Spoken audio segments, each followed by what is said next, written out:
Well, g'day footy fans and welcome to Park 9 for round 4 of the Adelaide Footy League Division 1 season.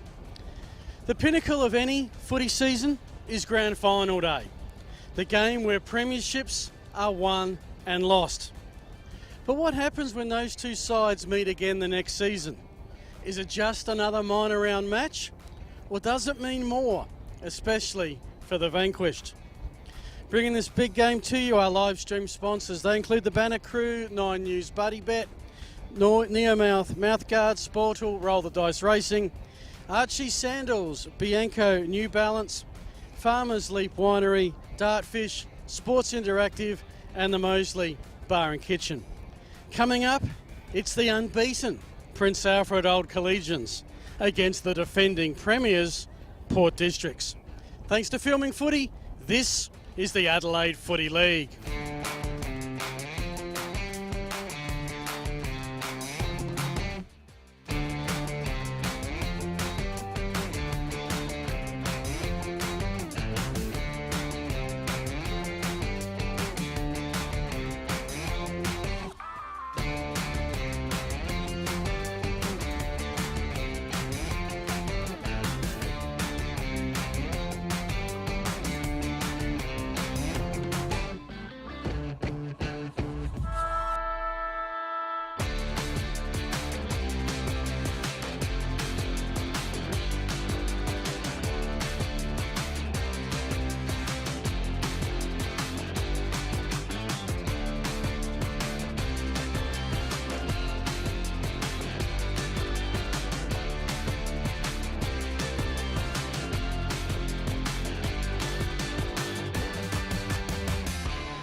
Yes, g'day everyone. It is a big day here at Park 9. Umpires Appreciation Round, Ladies' Day, also last year's 2 grand finalists meeting again.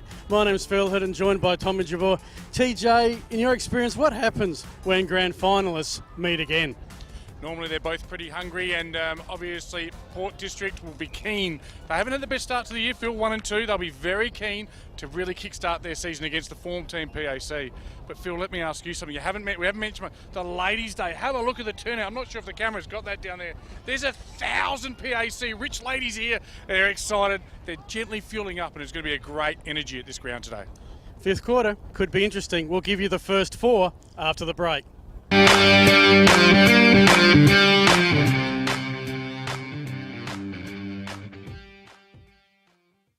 News teaming up with the Adelaide Footy League. Tom Wren on the ground at your club for Thursday Night Live, strengthening communities through footy.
Well, folks, we're down here at the Banner Crew. Our friend, supporter and sponsor of Between the Posts has joined us.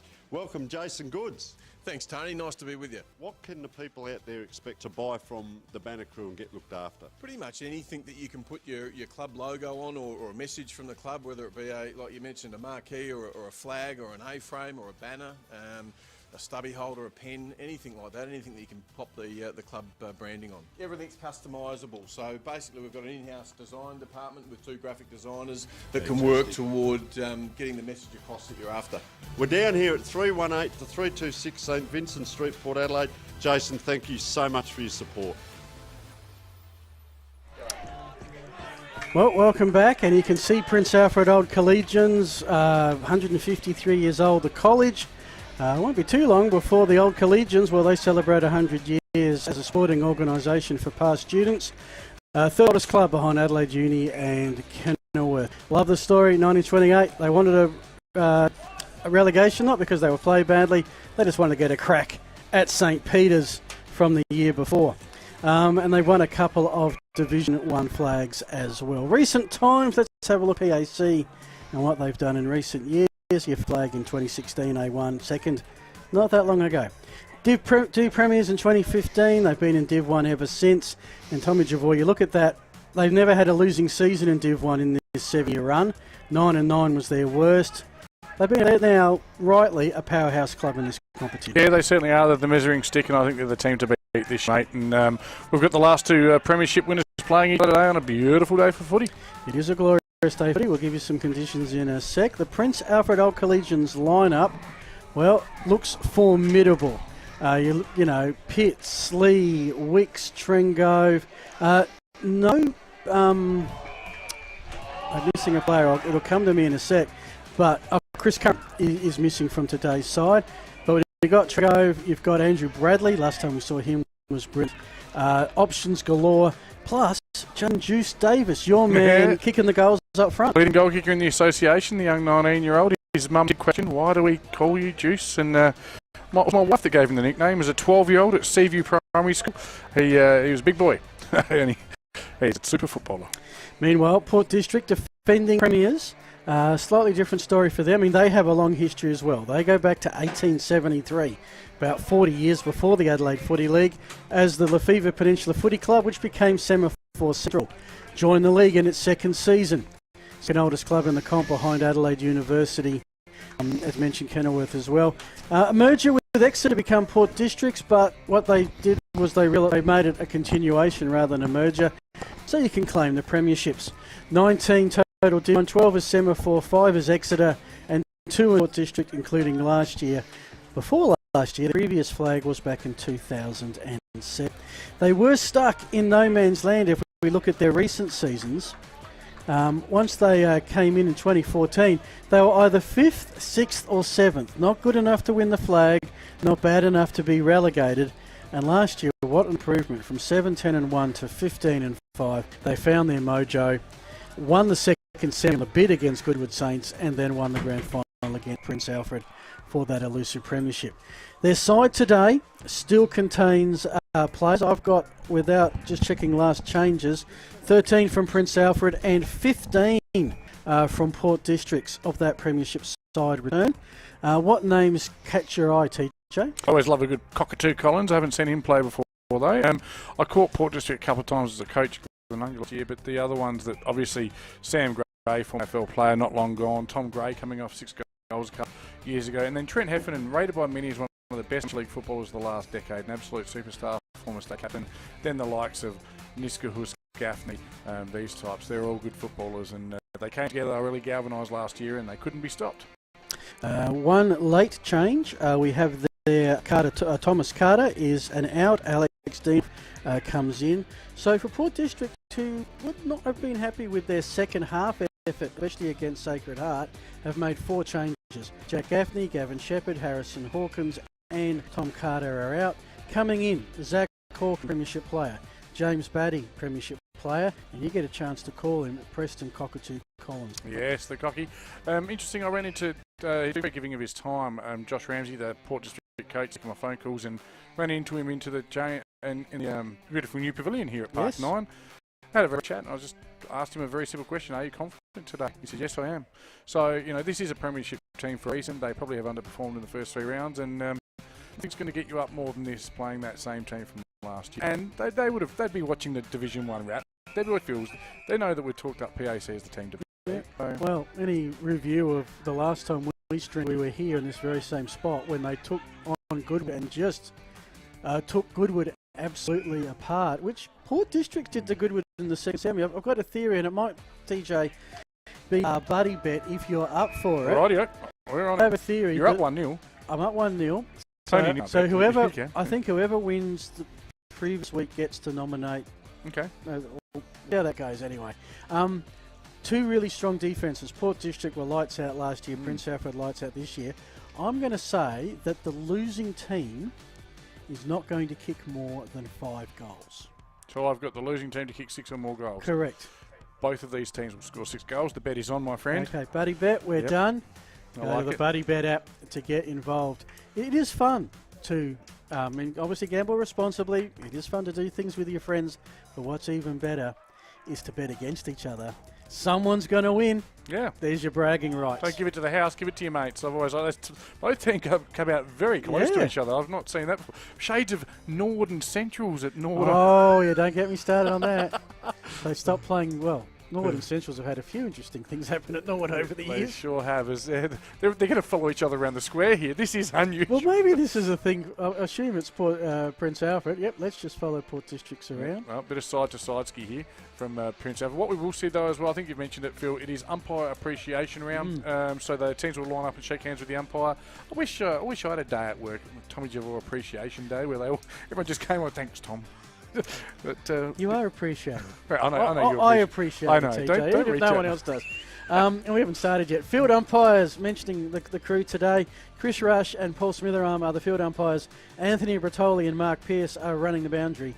Robert Erigo and Ethan Scarman are in the goal squares. I handwrote all of those, and you've just Oh, stolen I'm sorry, mate. I spoke to the umpires because it was appreciation. You just stolen me notes, Phil. That's all good. Also, special treat in the third quarter. Boundary back not with us today, but we are going to have injured player number 21, my old number, Lachlan McNamara from PAC will join us in the third quarter for a bit of insight on some of the players and maybe some of the structures. Doesn't want to call the play-by-plays. We'll leave that to the experts. But when are they coming? not sure when they'll be here. So, hey, actually, I'll probably know what to bring this up. Someone had a little crack at us on the interweb this week. I missed that. Tell me more.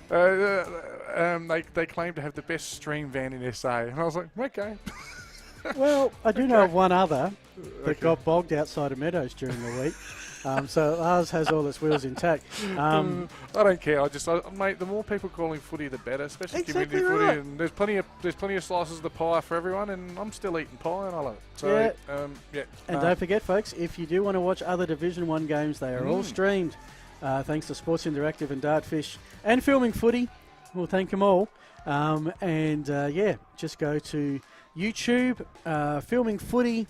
I think maybe search Adelaide Footy League Round 4 and they'll all come up.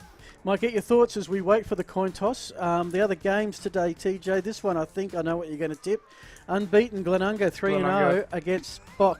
Winless. Okay, Glenunga agree. So the other thing is these conditions, there's not Glenunga's 6 minutes that way. Yeah. There's no real breeze to speak of. I threw the grass up 3 times, straight back down. Beautiful 21 degrees, perfect day for football. I'd expect Glenunga by 8 goals. Okay. To be honest, would be fairly similar. Brighton versus Broadview. Brighton 2-1. They lost their first, won their last 2. Broadview 1-2, won their first, lost their last 2. Yeah, it's on Brighton Road, isn't it? Yep. Yeah, for me, that just swings it in Brighton's favour. Haven't seen Broadview yet. Looking forward to seeing them next week. Yes. Have seen Brighton at their worst this year. Yes. They've obviously picked up return of a couple of players and structure probably improved. And, I will take Brighton in that one. We go up. You didn't tip. I will. I think I'll just, whatever you say, Tommy. Okay. We've already had our I bet. am 12 from 15 this year. That's it. I'll just follow you. We head up Northeast Road to Pertaringa Oval. Tea Tree Gully we saw last week. Pretty impressed the way they eventually overcame St. Peter's. They're hosting the Goody Saints. Reputation says Goodwood, but form's got to say Tea Tree Gully. Yeah, and Gully's at Gully's. The last time they were there, they lost to Glenunga. It's been a while since they've lost 2 in a row at home, and I just think the speed of McKay's and their structure, it's going to be Teacher Gully for mine. Can't help but agree, and that would leave Goodwood Saints 1 and 3, which is some new territory for them for a while. Well, it's just, sorry to jump in, Phil, you couldn't, based on what we've seen, it's a very small sample size, you couldn't say that Goodwood we saw as a finals team. No, the Goodwood of round 2 up against the Teacher Gully of round 3, what we've sampled, it's a no-brainer. Speaking of possible no-brainers, Old Ignatians winless against Sacred Heart. My team of the week last week in the weekly wrap, because they are making themselves well and truly at home in the Division 1 competition. Yeah, kicked 13-3 last week against Port District, so they must have been taking their shots from good areas. Port District 5 goals 8, didn't kick 6 goals, which they need to kick today. No. There's no way to dress it up, mate. Sacred Heart are on the rise, and Old Iggies will be in Div 2 next year. And we get them in 2 weeks when we have the Battle of Brighton Road for the first time in a while. Sacred Heart and Brighton Bombers. Is that our round 6 game? That is our round 6 game. Is that the one you're not there next week, are you? I'm not here next week. You're not there the 27th, so you won't be at Brighton Road, but I and will I'm be hosting back. between the posts 2 weeks, and I'm going to be a busy boy. Oh well, we're all just filling in already. People are having mid-season breaks, and it's round 4. Okay. So we've had a look at the other games. In Division 1 next week, we won't cover that. Coin toss not too far away. One of the beauties of live streaming is we have to run by what happens on the field. We should be starting about now. And of course, the umpires have only just come out. Captains are coming for the coin toss. X factors in this game, TJ. Where's it going to be won and lost? In the middle, as usual. How long did it take for you to think of that? Well, it's the middle of PAC that I won't shut up about. It's the 3 starters of Trengrove, Jolly, and then here is the coin toss. Trengrove, Jolly, we'll come back to that. Pitt, McNamara floating through. Jaden Davis up forward. Andrew Bradley was the other name I was looking for. As the toss goes up, great toss by the umpire. Truly do appreciate you. And Port District have won the toss and will kick to the right of screen, which is the archery end. I think that's called Bundy's Road, is it? Bundy's Road, yes. Yep. The Bundy end. The Bundy end. You get that sponsored. But anyway, and what do we got? We've got the Melbourne Street end, the Buckingham Arms end. That's gone. Buckingham Arms is no more. Oh, yeah. It's closed. Can I just say as well, Phil, it won't show up on our stream. Well, they're looking at us at the moment for some reason. The crowd, there's a few on the other side, but near the ladies area, it is chocker block. Ladies coming out of, and then I'd say it's a good 150 metres of marquees and action. We should have put the van right in the middle why of the ladies' tent. Hugo's performing some form of calisthenics here. It's okay. We're just going to maybe do a very... Okay. Sure what's happening here, but... So what's happening here is that this is Umpires Appreciation Round. What are we going going to interview Umpires I don't know. Maybe James, our mobile cameraman's going to be back. No, but there is Jim Parkinson is out there, and he's going to make an announcement, and we're going to cover that live because he's got the mic. Teams are going to come and line up. Umpires are going to go and shake all the players' hands. It's going to be all lovely. Game will start. We'll see how we go. But that said, TJ, both you and I have had umpiring experience. Yep. So we appreciate that umpires need to be appreciated. Can't believe you said it's going to be lovely. Okay. I had other words, but I'm trying to stay diplomatic. I've umpired at national level, mate. We're not. I'm just at a little bit of a loss here. Okay. No, that's just a moment to actually recognise to the crowd. Umpires, I think, are going to go and shake all the players' hands. This weekend is the Umpire Appreciation Round. We can't play this game without umpires out here, so we respect them, look after them, and thank them for their contribution to our game. So thank you, gentlemen. Could I ask Port District to come through, shake the hands of the umpires and the PAC crowd? Okay, thank you. And I'm not sure if we've got Jim's audio there, but we've just got the players from one side coming through. It looked like they were lining up for the national anthem, Phil, but yep. No. And yep, good, strong right-handed shakes there. Boys very consistent. So this will be happening at pretty much every Australian rules football game around the country this weekend. Oh, it's not just an Adelaide Footy League thing? It's not just an Adelaide Footy League. It was Umpires Appreciation Round, I think, in the Sandful as well, I suspect. I'll stand corrected if I am wrong. I believe you are wrong because I was at North in Glenelg this And there was morning. nothing there. We just played the game. Okay. Umpires did a great job though. Maybe. So, Maybe it's at senior level.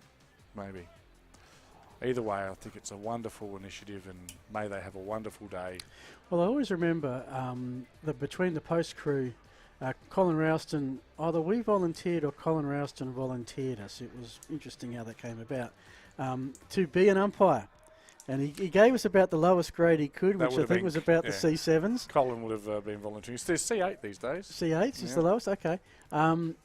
For a couple of us, we've done it before, so it wasn't so much of a shock. But there was one particular caller who got the shock of his life. And Sean Jackson. his commentary towards umpires after that day and the commentary he received from a certain team in that game, changed his insight. So, Are we pitting up today? oh, maybe.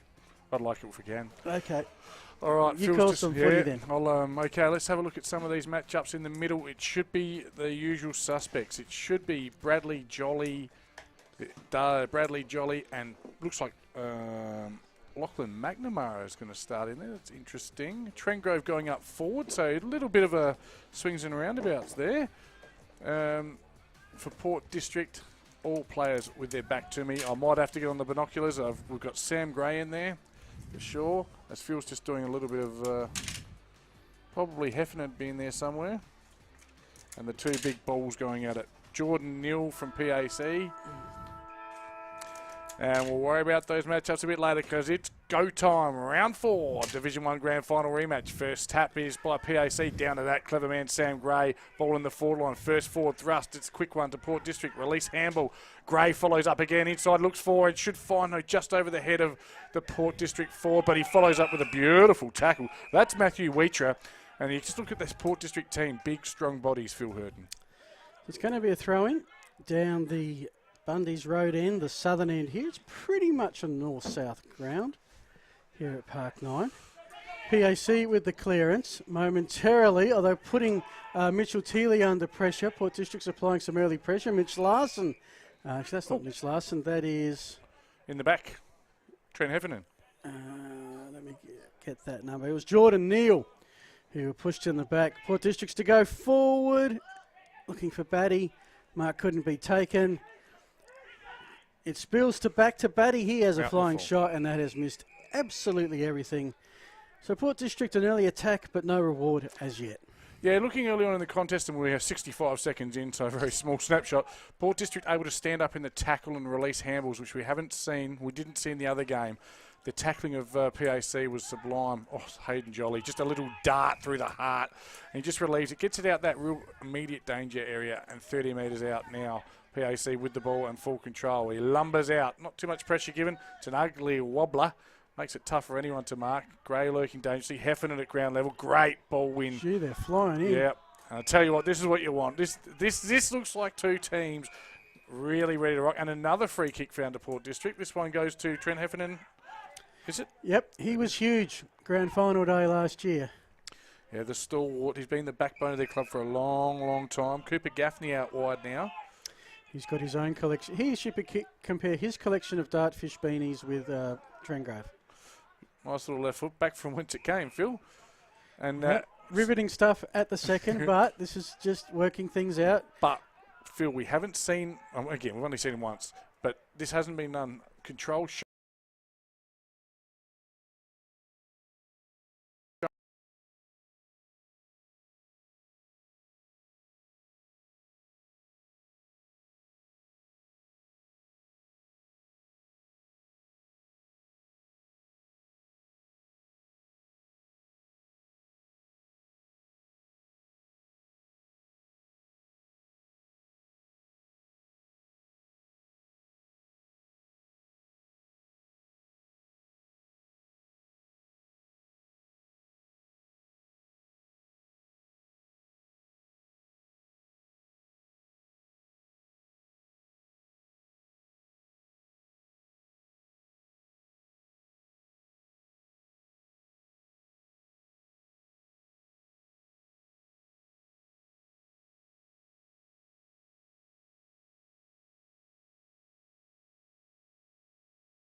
No, that is the first score of the day. It is 1-0. 1-0, well, okay. And apparently we're live, Phil. So Here we are. We are live from Park 9. Ladies' Day, Umpire Appreciation Round for Adelaide Footy League. Good transition from Port District with Preston Cockatoo Collins. He sees up a player a bit further downfield in the pocket. I reckon that's Sam Gray. He's going to...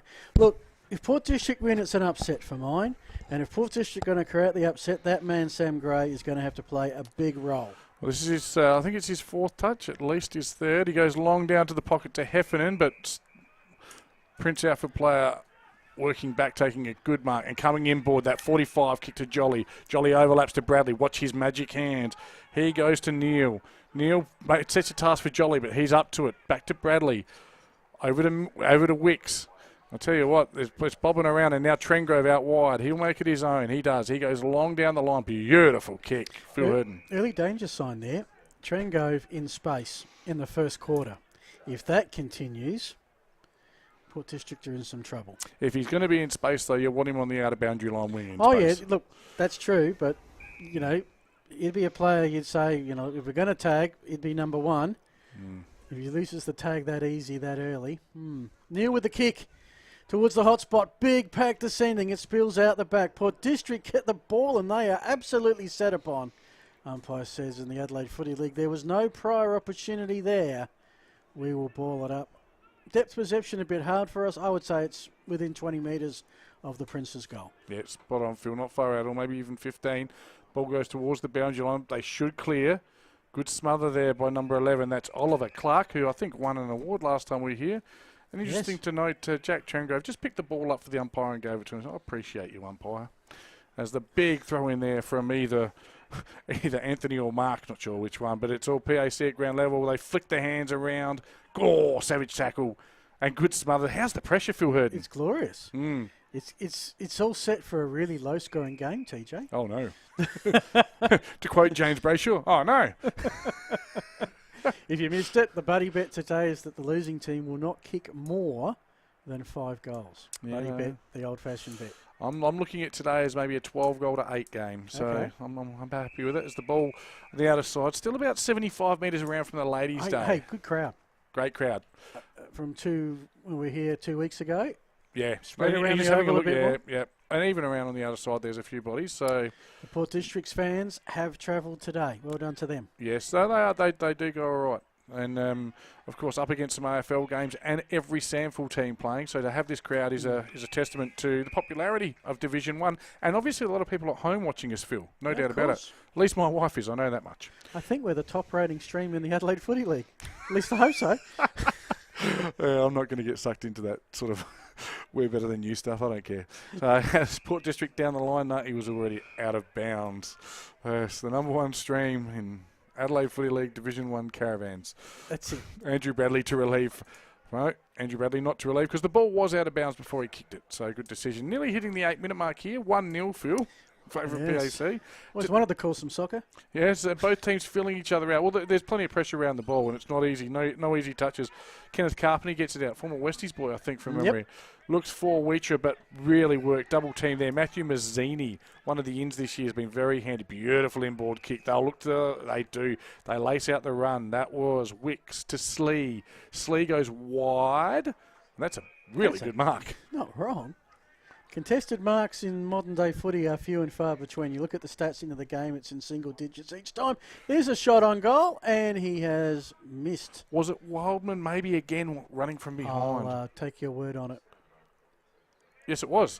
He does run from behind very well, and they use him. So that's probably why he gets works hard. He'll be running back pretty quickly. And they've doubled their advantage, 2-0. Port District with the ball, 40 metres out. They'll come inboard with a 45 kick to Heffernan. They tend to use him as a bit of an extractor. And Heffernan now back pocket. Goes down the outer wing, the Hackney Road wing. Is there any danger they'll bring some play in front of us, Phil? Hasn't been much in this pocket. They'll get tired. They'll want to be close to the interchange bench and it will come our way. Yep. I mean, there's no breeze of consequence. It's a pleasant day. It really is a pleasant day, maybe a hoodie day, to come and sit. Max temperature about 20, 21 degrees and enjoy some good footy or enjoy, at the moment, a contest. It's pretty tough in the clinches. Port Districts have worked hard. They've got the clearance. Ben Gould was amongst those. But Princes have the defence to meet the incoming kick, take it out of bounds, another throw in. I think this is going to be rinse, repeat for a fair bit of today until someone breaks. Yes, feeling out process definitely in place. And you're right, Phil, 21 degrees currently. It's come down from 22. What a beautiful day, though. Barely a whisper of wind, and we've got the ball in as the big men do battle. It's McKay versus Neil. Ground level, bobs around. Port District here with a release handball. It's a quick hands. Set of hands, 3 sets of hands. Can they be clean? No, just getting in the way there. It was Mackenzie Slee just saying, no, you're not coming through here without getting through me. Beelined the ball, put his body in the way of the running players. Not a stat, but absolutely crucial. Neil, uncontested in the ruck, tapped it straight down to a Port District player. Here's a snap around the body that makes it interesting. The Sam bounce. Gray. Oh, behave yourself. Oh, it's Sammy Gray has, out of nothing, snapped a wonderful bouncing goal. I'm pretty sure it is Gray who's collected it. It is not Gray. It's not great. It's not 50 Shades. It is Trent Heffernan. Trent Heffernan. You faked me out there, TJ. Yeah, sorry, they all look like Gray to me. Alrighty, so Port District first on the board with a major. And I have a feeling. 1 down, 5 to go. Well, that assumes that Port District lose. Sorry? That assumes. I said the losing team. Oh, will not here kick come more. the caveats. No. Yeah. The losing team will not kick more than 5. One team's defence today is going to hold the other to 5 goals or less. PAC will be kicking 6. Okay. I'm confident of that. All right, Big Neil versus, I'm not sure if that's McKay, is it? No, it's not. Sizer. Sizer. Big Kurt. Kurt a Pestinoid. So shoot clear hip. Good quick hands again. McNamara. He goes long, straight down the high diddle, but good defence there. Working back there was Davidson. Ball bouncing around. Ground ball gets absolutely crucial in the forward line, and Port District just extract it nicely. Again, those quick hands working together, but coming in, sharking it. Trengrove this way, that way. Take him to the candy. Sharp. And he sets up a beautiful assist. Was that? Looked like a goal to me. Yep. It was. Mitch Larson, and that's probably where as a forward line player, you play with Trengrove and you go, yep, everyone go to him, release, and he is a dangerous man. 2 goals in a minute after a goalless first 9.5. Puts the margin back to 2 points in favour of the hosting Prince Alfred Old Collegians. Just a quick one, Phil. You saw that man walk past with a dog. I said to him, can I pat your dog? I said, is your dog friendly? He said, yeah, my dog's friendly. Dog reaches up and bites me. And I was like, what are you doing, mate? He goes, my dog's over there. Anyway. Yeah, it's a long afternoon, folks. Settle in. 1 goal apiece. Throw in Neil with the tap to Trango. Oh, he did that very well. Play on, Phil. Oh, yeah. We appreciate them. That's play on. He got down on his knees. Yep. He got tackled where his midriff was 2 seconds ago. Yep. Admittedly, he got the handball out anyway. If it was play on, it would still be a Prince's clearance, but it's a Trango free. We appreciate our umpires. That's all I'm going to say. Really, Tommy Humphries. Mate, we'll keep you right for number 16, by the way. William Charlick for Princes. This is on debut today. As Port District League debut. Okay, well done. Out of bounds there, that'll be a PAC ball. And it is Tommy Sumner. Looking. He'll go long and direct line of goal as they often do. If you can't win it, must come down to the ground. Repeat stoppages is plan B, but they do win it at ground level. Great tackle by Port District. And Port District certainly have had more of the frees at this stage early in the place, and nothing wrong with that. But their tackles are sticking. Yes. And Princes are being put under pressure, the likes of which they probably haven't encountered too much. Well, a lot of teams can do it early, but can they do it consistently? Well, there's a free that you deserve if you're going to get clocked. You'd already taken the marks. That has to be 25. And actually really good play by the defender. I'm not sure who the defender was. I haven't got a good look at him here. But that was a kick from Jolly, and it was a laser bolt. But Is he that just Cooper Gaffney? Yeah, it's Cooper Gaffney. Know that hair anywhere. Yeah. He hasn't been to the barber all summer. Beautiful kick, shake and bake time, straight onto the left, goes from 40, and beautiful play. How about that kick from Cooper Gaffney? Yep. Takes the mark, contested mark, works a free kick, doesn't stuff around, 55-metre lace out into open space, and then running onto his left foot beautifully was number 24. Get the right team, Ken Carpney. Kenny Carpney. Former Westies player, want to play the Yes, league for Kenny Westies? Carpney. Last year he played 4 games of league football for the Bloods, 16 games of reserve footy where he kicked 5 goals. Didn't kick a goal in his 4 league games. He's kicked 2 so far this season, now 3 for Port District. Isn't the internet a beautiful thing with football these days? It stops people from talking BS. I have a lot of people tell me they did this and they did that. And you look on the internet and you go, no, you didn't, mate. No, you didn't. I kicked 77 in a year once, Phil. It's on the internet. I've been researching Tommy Javor Pocket. I've been Googling it. It's right there. I'm not getting much of the response, TJ. No, I went to Walkerville today at my former club, and obviously How just many the 2 former pockets. clubs do you have? Yeah, lots of them. And let's just get back to the game. Zach Hawkins, Yep. not the wrestler, but the Port District player, kicks the ball out wide. Is that Gaffney again? I reckon that hair, yeah. Beautiful. Hair, red boots, Gaffney. Beautiful looking kick, but it wasn't actually effective, that one. But nice release handball there. That's Mitchell, say his name. And a beautiful, I'll just mention Matthew Wheatra, who smothered that out of bounds, so that's pretty good. The kick was by number 39, Mitchell Teely. Let me write that down. So Port District have kept it inside their 50. They have the 4-point lead, 15 minutes gone of the first quarter. Yeah, that pressure for a repeat stoppage will make Coach Josh Ramsey very happy. Gray at ground level, bobs around, probably grab when he didn't have it, gets a quick kick. I'm not sure he got the quick kick, but working back. Here's the debutant, William Charlick. Liam Charlick, is it? Number 16. Yep, William Charlick. William. Yep. Charlick, yeah. Yep, taking back to the 9, back on the 9. That's what they say, north-south, and relieving for his Tommy Sumner. And loose kick, but is that Jolly? Yep. Oh, good on either side, just works it back to Macaulay. They were, I've got a term I don't think I can even use on stream. They were stuffing around with it. You can say that. But the turnover has been repelled with another turnover. Now Princes are running it. Their first look at space, first look at an open player they've had forward of centre. It's 18 combining with 19. Here's Juice Davis for the first time. Got the hand pass from McNamara. Not a really good kick inside 50. A grubber kick really makes it easy for defenders. Port District have got some numbers and they'll clear down in front of the ladies' tent. Towards a contest, and there's Sammy Gray, who often belies his height with some good contesting grabs. That was one of them. That was a beautiful contested mark. I was surprised to see it was Sam Gray. It was a big overhead.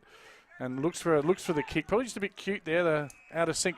One thing I'll say, we talk about match patterns all the time. Port District obviously have watched the stream or whatever they've done. They are not giving PAC the space that they've been allowed in other weeks. And they're shutting it down at all costs, pressing up, whereas other teams have pressed back. So maybe they've unlocked the key, certainly at this stage, to some success against this quality outfit. But they've got the numbers here, PAC. They should clear. That is Charlick, your man. But ball was spilled. Good pressure again by Port District. Pressure is good. The intensity is good. This is a good game of footy, Phil Herden. Hey, look, Port District have come to play. My question is, how long are they going to be able to provide this pressure? They had one good quarter against Sacred Heart. They kicked 5 goals. First quarter, third quarter, fourth quarter, 0 goals. Quick snap, and there's a goalkeeper there, and it's going to go out of bounds. Be a free kick to PAC right next to the behind post. One big shout out as well to myself, Phil.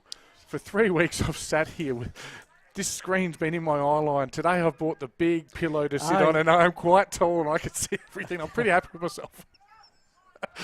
You're Eurus Marine. You've adapted, you've improvised, you've overcome. That's right. Clint Eastwood would be proud of you, yes, and I'll tell you what, just while all that's happening, what Sammy do Gray... I do with this wall here? Do I just bring there's nothing you can do. Sam Gray's just chopped in. He's going to have a kick 40... Oh, there we go. I can actually measure it. He's 47 metres out. He's on a 45-degree angle. He gives us a little wink. You going to kick this one, Sam? I think he will. Don't He's a beautiful heckle the I'm players. not heckling him. He's right in front of me. Finally, Sam Gray, former Port Adelaide power superstar. Deliberate kick, left post. Well done. Good pressure on the line there. If he'd have kicked that, you would have claimed half credit. Well, it's from the Tommy Javor pocket. I've told you all along, this is the only one I've ever kicked goals from at PAC. You can kick many goals here because they're always bloody good.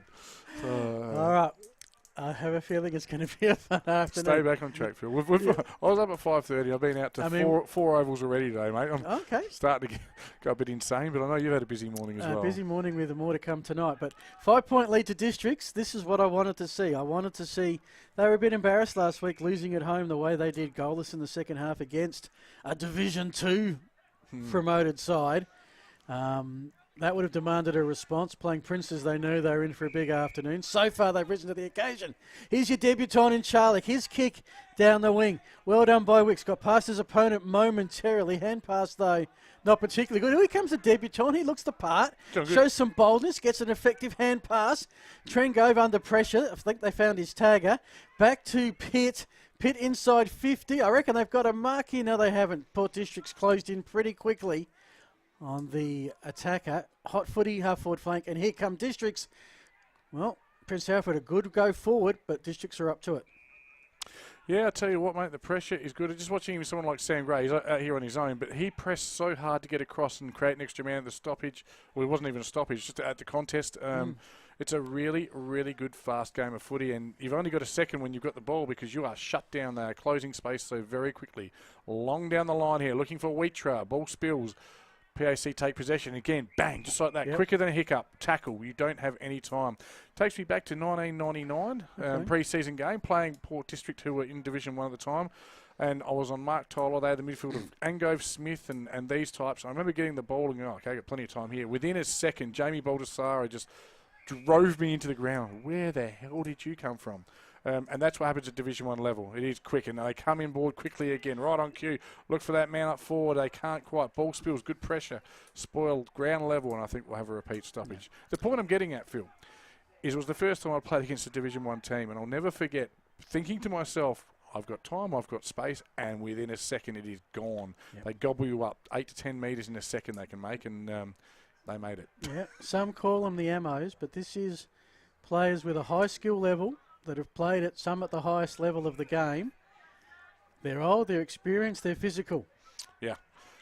Some have even played AFL, like this man here, Trengo, with a beautiful release handball. Goes to Sumner. Sumner to Pitt. Pitt tries to get past, and Sam Gray says, I don't think so. Not in my house, even though it's your home ground. Give me the ball.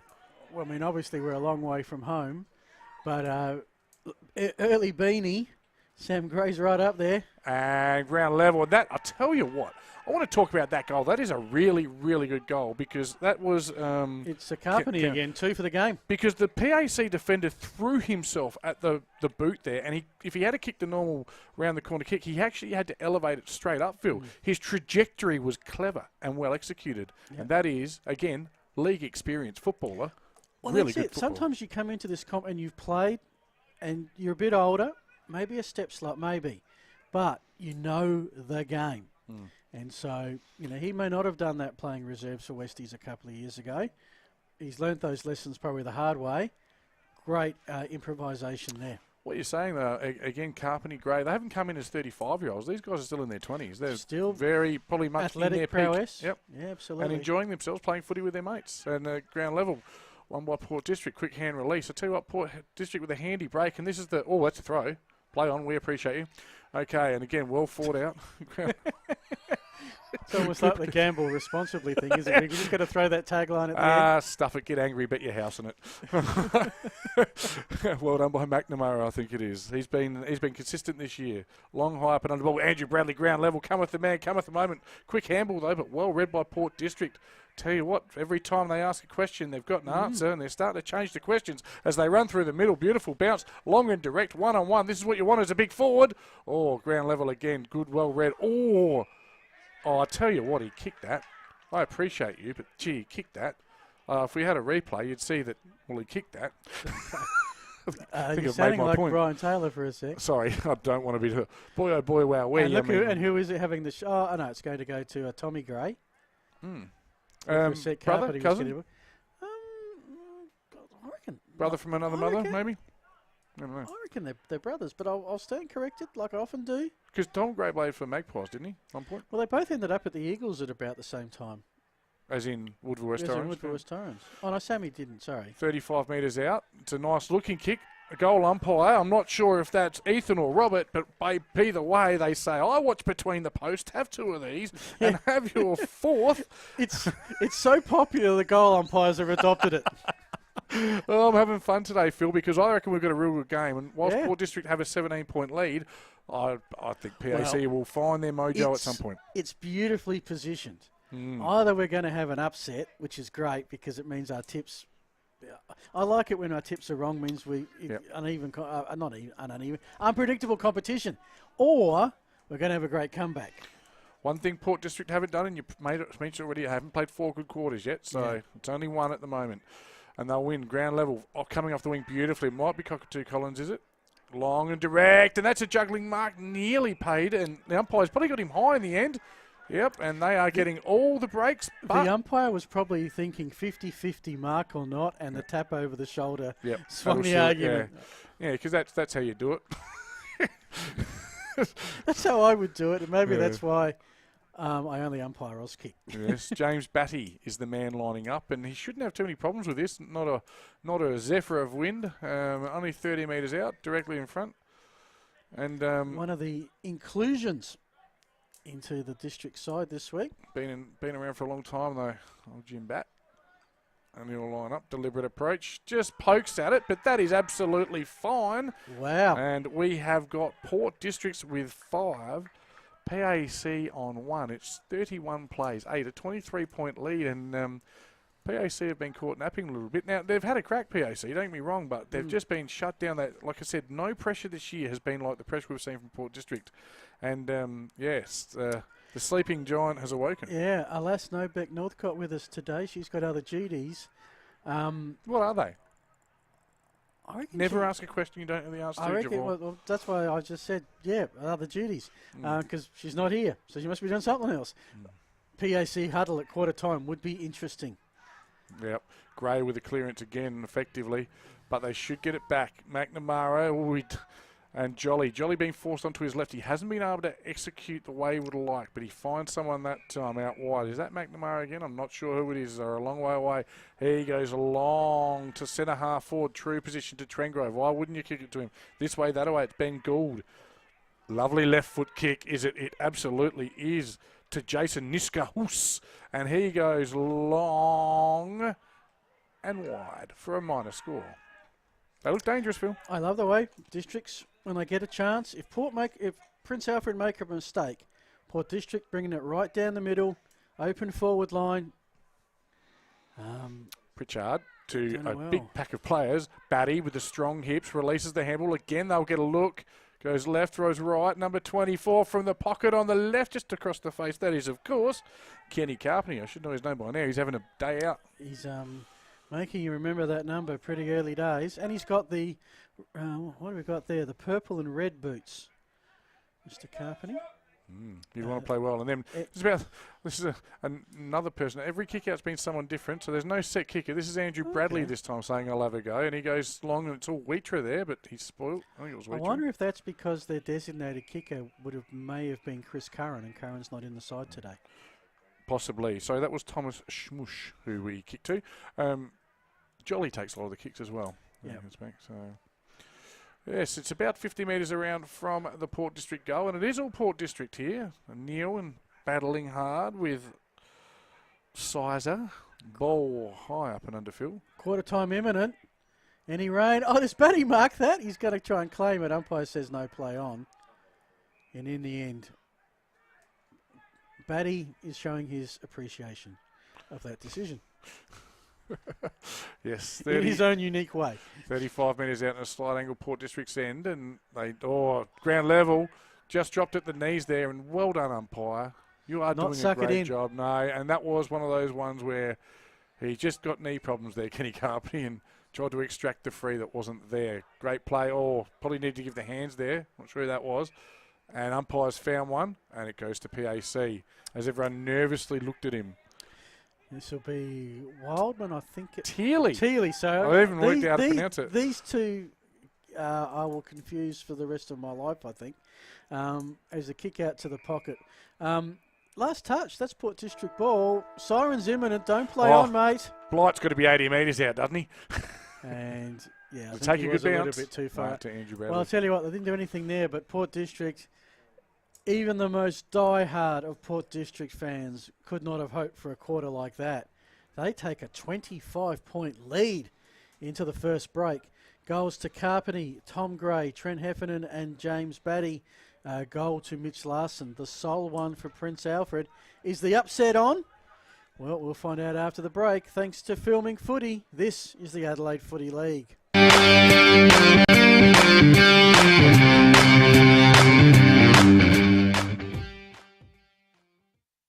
News, teaming up with the Adelaide Footy League.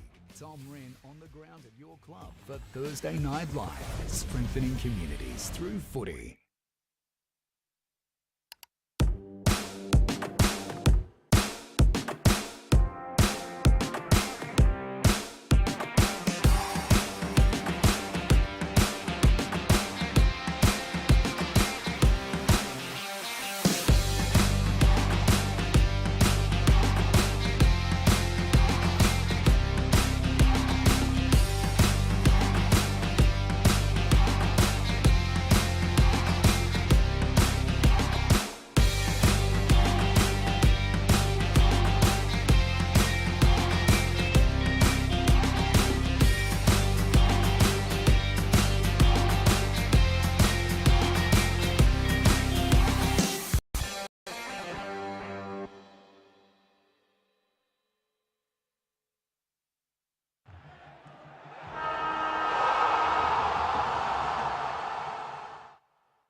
Well, folks, we're down here at the Banner Crew. Our friend, supporter and sponsor of Between the Posts has joined us.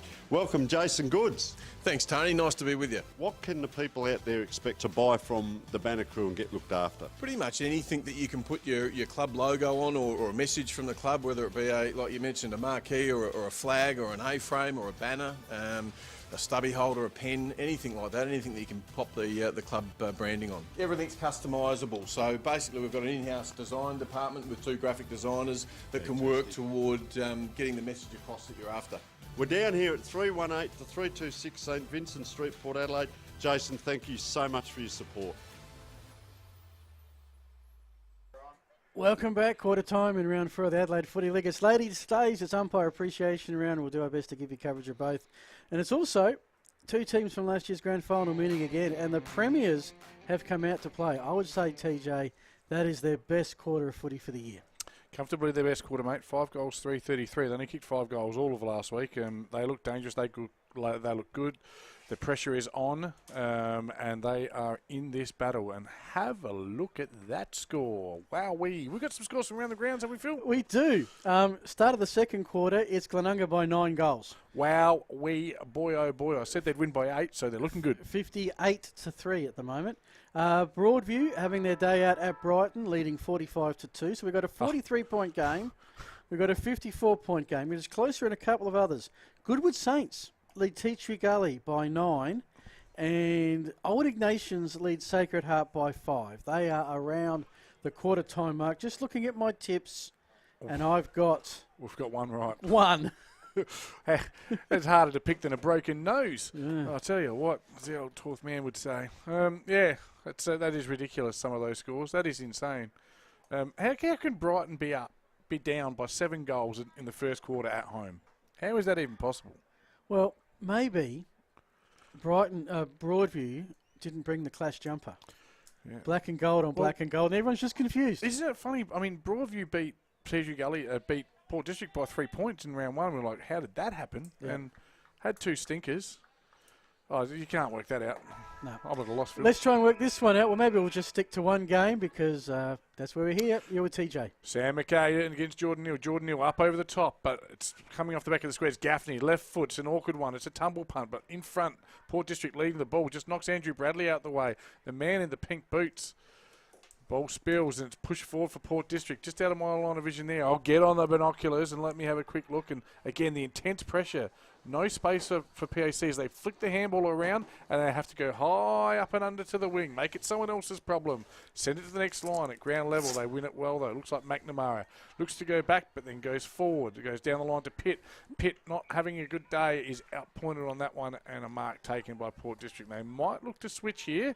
Plenty of space there. And he said, no, I'm going to go back down the line. It's towards where the Oban bus disappears down the tracks. And some old people occasionally as well. Yeah, the Adelaide Mail love to talk about the car count. And there was one just a couple of weeks up at Modbury, unfortunately. But back to the footy. Long kick towards the top of the goal square. Bounce will take it across the face of goal. We've got a couple of Prince's defenders, but stealing it. Dead set stealing it is Preston Cockatoo Collins. Eludes one. Banana kicks the second. It was audacious. And in the end, ends up out of bounds on the full. But it was entertaining. And that's what we're here to be, TJ. Entertained. Occasionally. And again, as PAC cleared that time, you could see all the Port players had pressed across. And they knew if they kicked it, they're kicking it straight to Port District. They're getting out-structured at this point, Phil. I've got to call it. Out-structured. This is Davidson. I remember the grand final. He got injured last year. And he was in an ambulance on in front of the RSL club at the parade. As his team was getting the flag and pennants and shield, he couldn't come to them. They went to him. It was quite a moment, actually, all around the ambulance.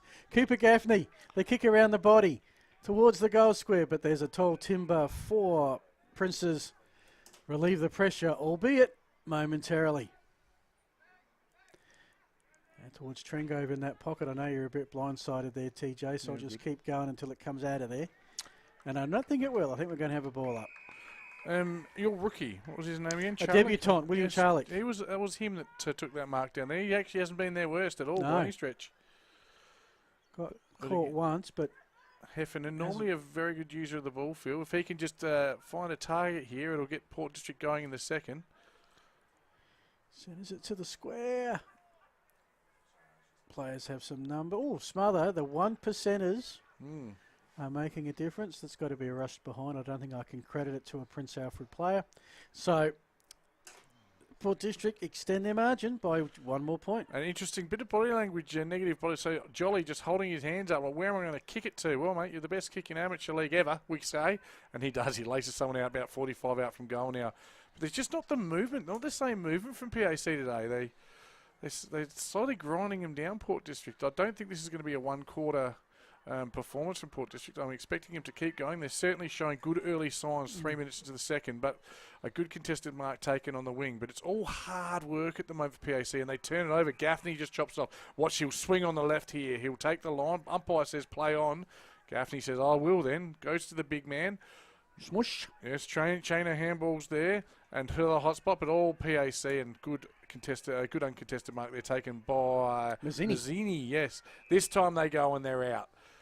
But again, they get there straight away and shut him down. It's not an easy out. That's Ollie Clark. Ollie Clark will look down. He says, no juice. He's right on your juice. I can't kick this. They're going to have to go long and high, are they? And eventually he does kick to Davis, who spills the mark but fights at ground level. Ball bobs up. Cockatoo Collins in there. Good tackle on Ollie Clark by Port District. They're rolling and rolling around there. Yeah, a bit of shades of Limp Biscuit. Keep rolling. I'm done, Phil. You go. Okay, ball up. Only one behind added to the quarter time score.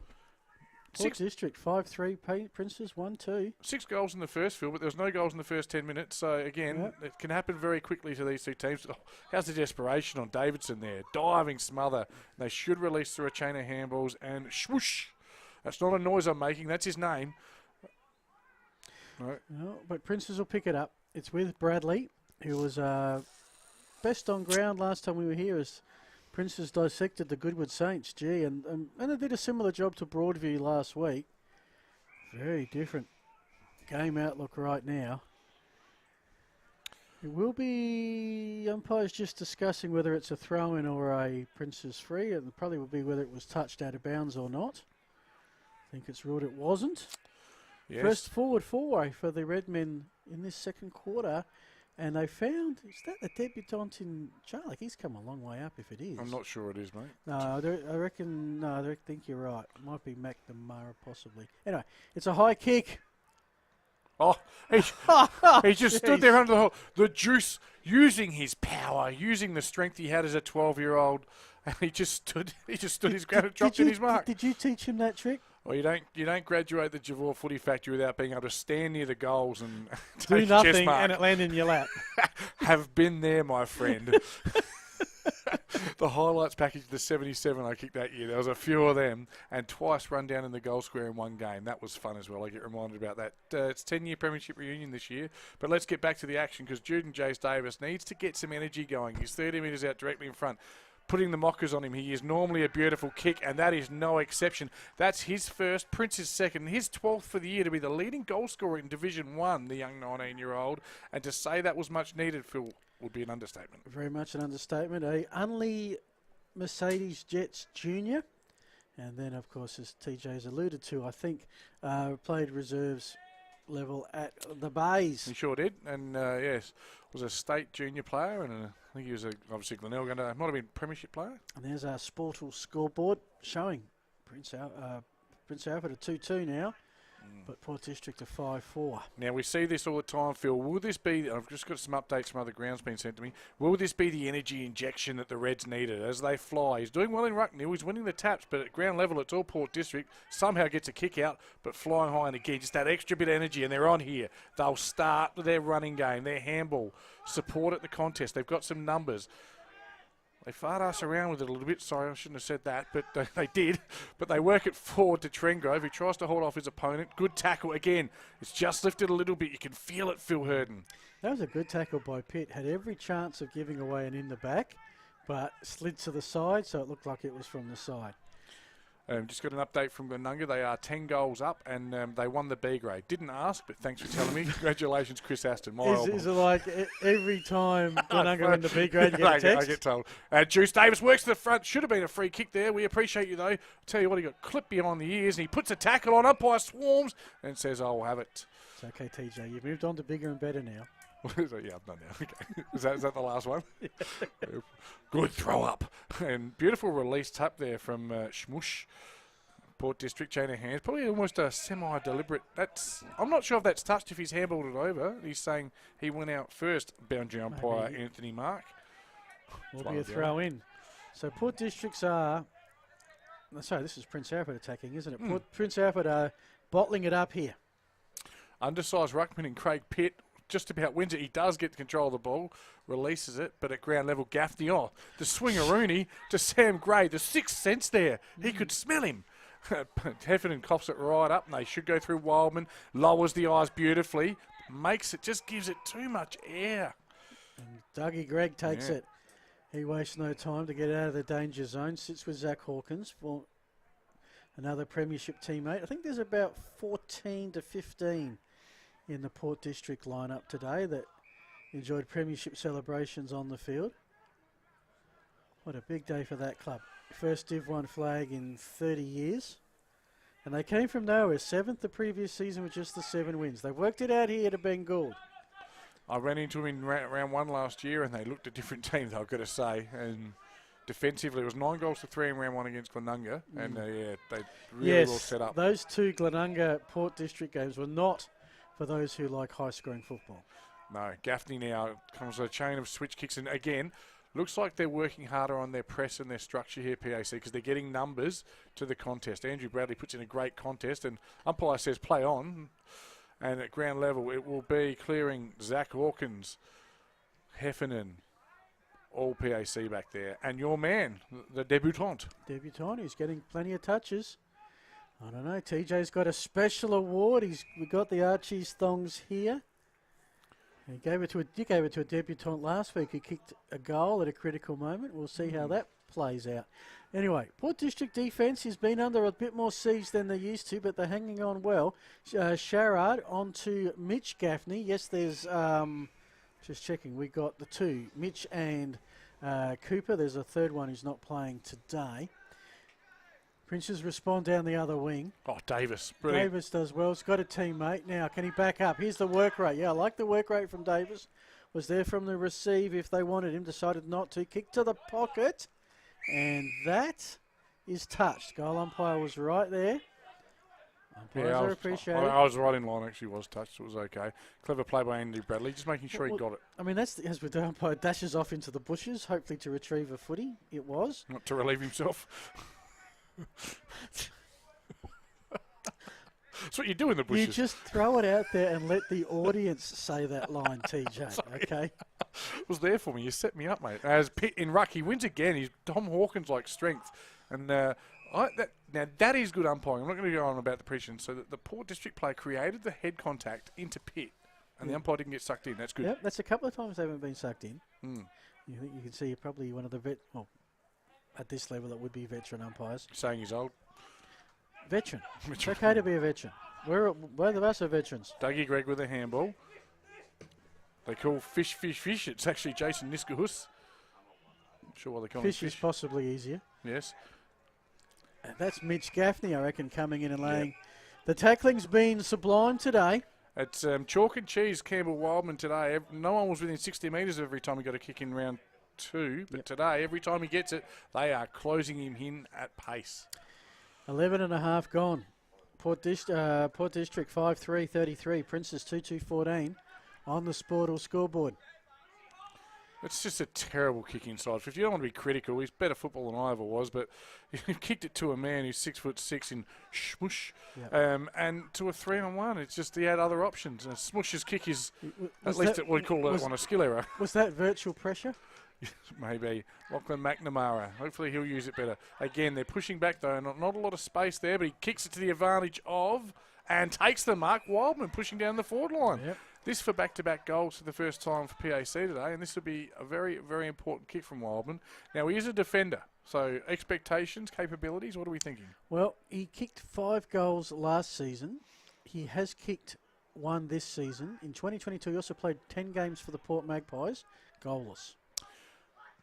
Kicks. Umpire does a bit of work, and it hits the high diddle-diddle, doesn't go through the middle. 1 point there. You are the encyclopedia of the Adelaide Footy League.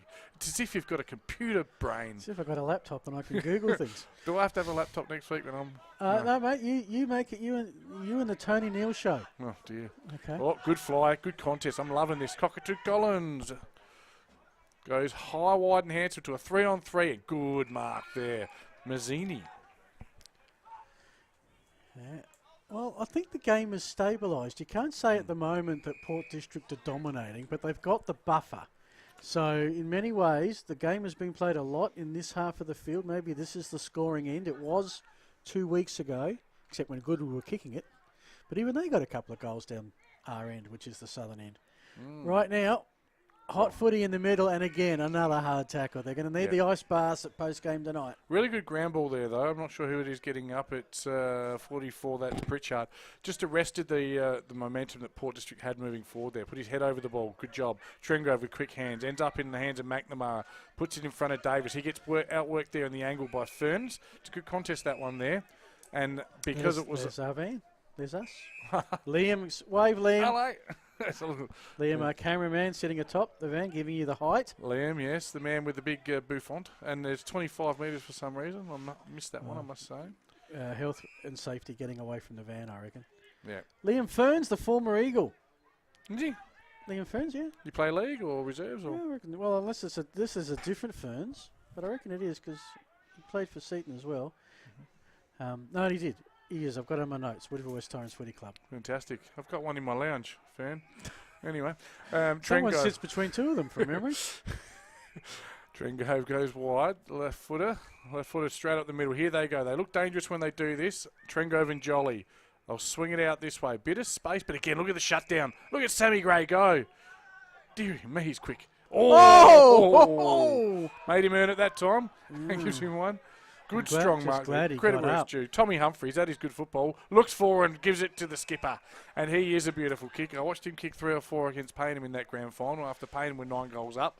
Do you reckon by Clacker didn't tighten that day, Phil? Well, that was our first game together, TJ. Nah, we did some state games. Oh, did we do a state game together? Yeah, but that was as a trio. Yeah.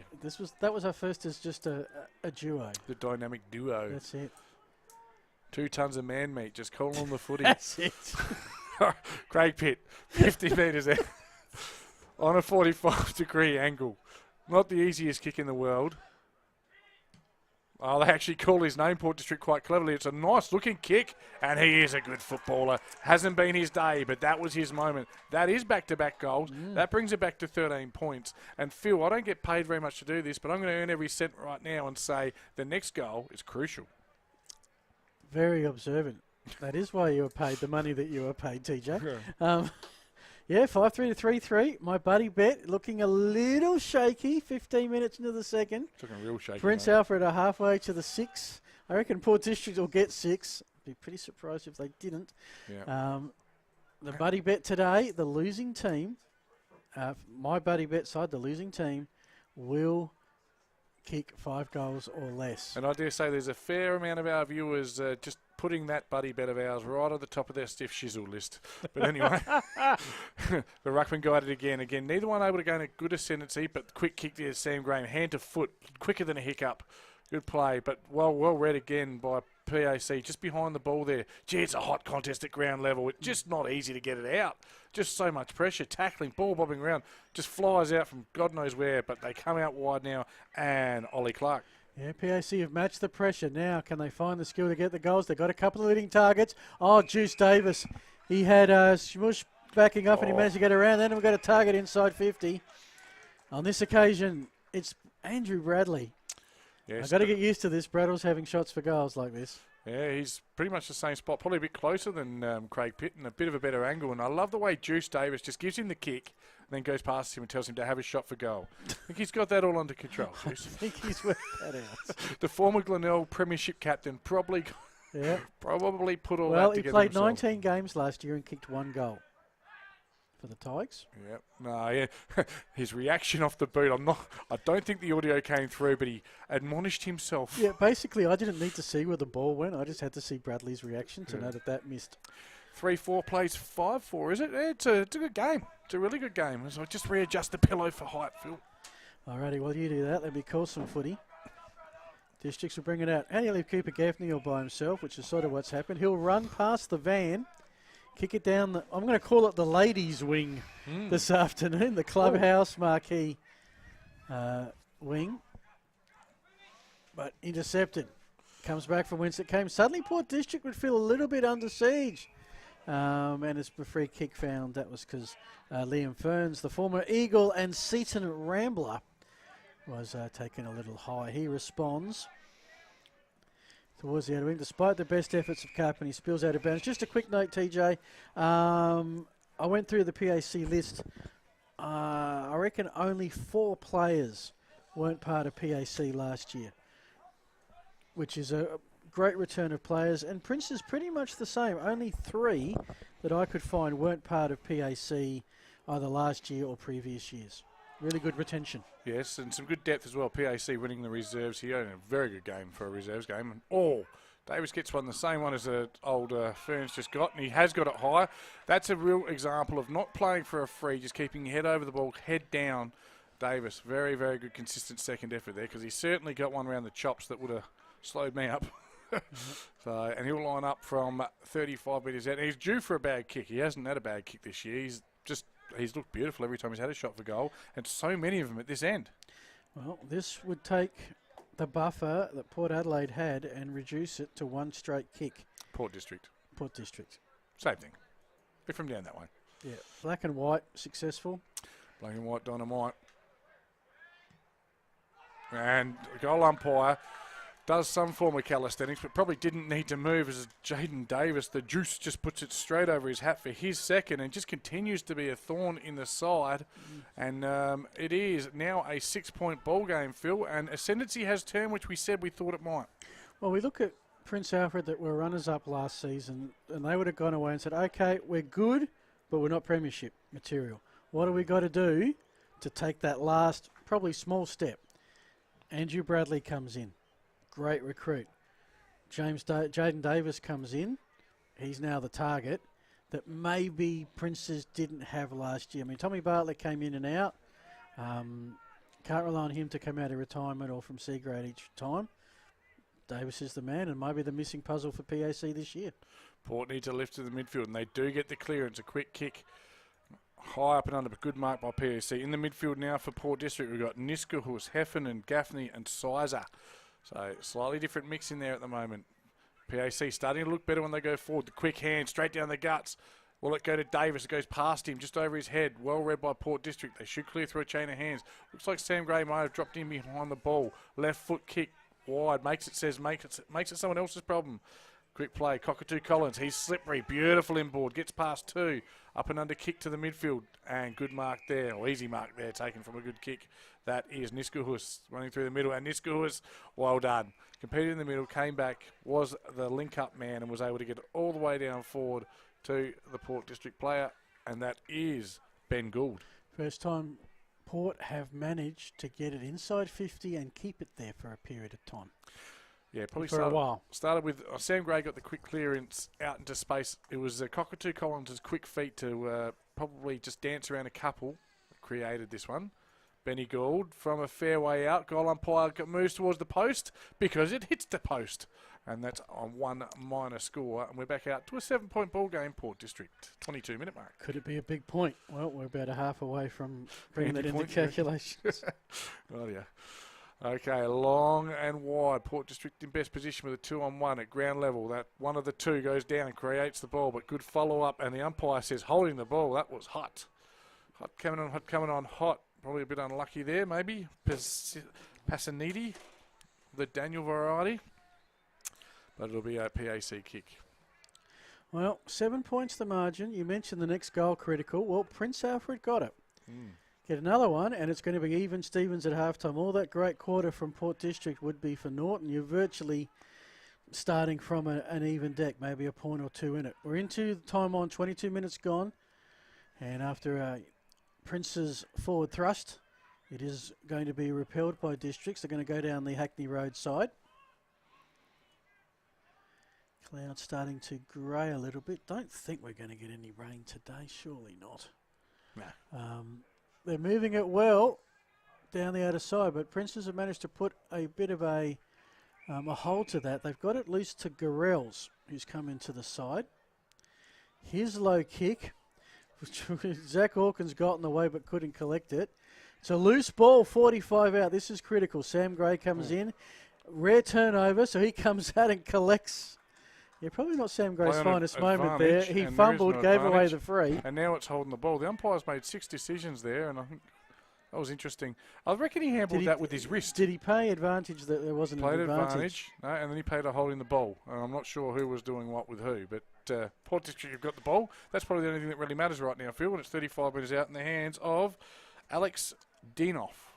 He's a late in for Tom Carter after the teams were initially published, or what are they called? Yeah, put on the internet, whatever you call that.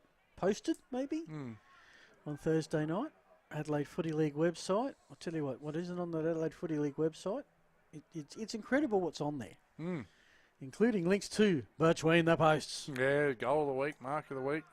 It's a busy place. Tom Wren out and about, and the Channel 9 crew, and Buddy Bet, and this and that and the other. But let's get back to the action, because we are live, and it's a nice inboard handball. Well read by Niskahus. Niskahus gives it up, though. PAC, ball bounced around fortuitously and falls in the hand of Passanidi. Passanidi long down the line. Nice kick. Yeah, big man takes the mark. That is, of course. Was that Passanidi down there? He's kicked it to himself, has he, Javor? Good one. Okay. Cockatoo Collins. Don't you love when that happens? Yep. I had a guess. They'll clear this time. That's Jolly. I know that's Jolly. It's either Jolly or Jesse Lonigan. Or Sam Lonigan. No. Okay. He's back in Tassie, I think. Yeah, all right. Pick up by Smush. Who's the Eagles boy with a big, strong, solid fellow? Oh, it's probably Lonigan, yeah. Yeah. But he hasn't played this year. Okay. I don't think he will play this year. I think he's departed. Up against the Bulldogs today, the Eagles. Yeah. We wish the Bulldogs the best of luck. You do? Yes. Excuse me. Yeah. I'll tell you what, Passanidi, can he mark his own ball again? Unlikely. No one's ever done it except Kim Hodgman.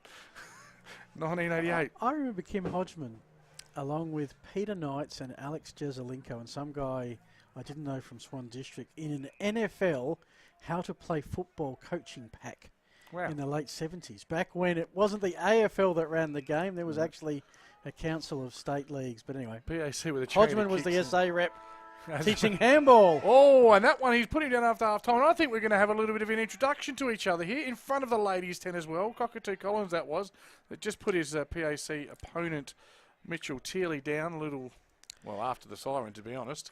And we got a really, really good game on our hands, Phil. Is it more than a minor round match? I reckon it just might be. Port District need to make a statement. Prince Alfred, after that first quarter, felt likewise. We've got a 7-point ball game. We're going to take a break. TJ and I are going to refresh ourselves. Then we're going to come back. We're going to do some analysis. We're going to do some stats. We're going to come back and get some goal kicks around. We're going to also talk to Lockie Charlton in the third quarter. So stick around. Thanks to Filming Footy, this is the Adelaide Footy League.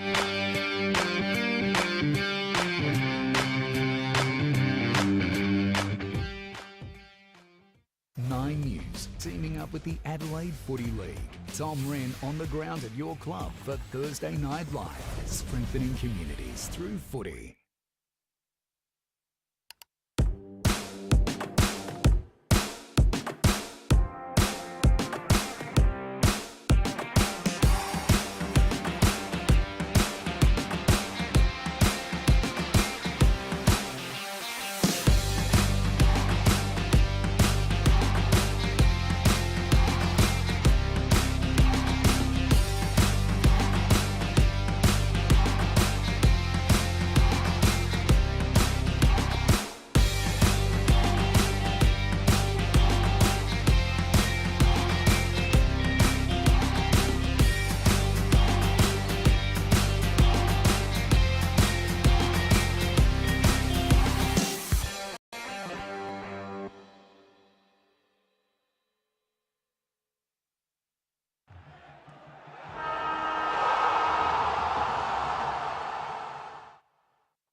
Well, folks, we're down here at the Banner Crew. Our friend, supporter and sponsor of Between the Posts has joined us. Welcome, Jason Goods. Thanks, Tony. Nice to be with you. What can the people out there expect to buy from the Banner Crew and get looked after? Pretty much anything that you can put your club logo on or a message from the club, whether it be, like you mentioned, a marquee or a flag or an A-frame or a banner, a stubby holder, a pen, anything like that, anything that you can pop the club branding on. Everything's customisable. So basically we've got an in-house design department with 2 graphic designers that can work toward getting the message across that you're after. We're down here at 318 to 326 St Vincent Street, Port Adelaide. Jason, thank you so much for your support.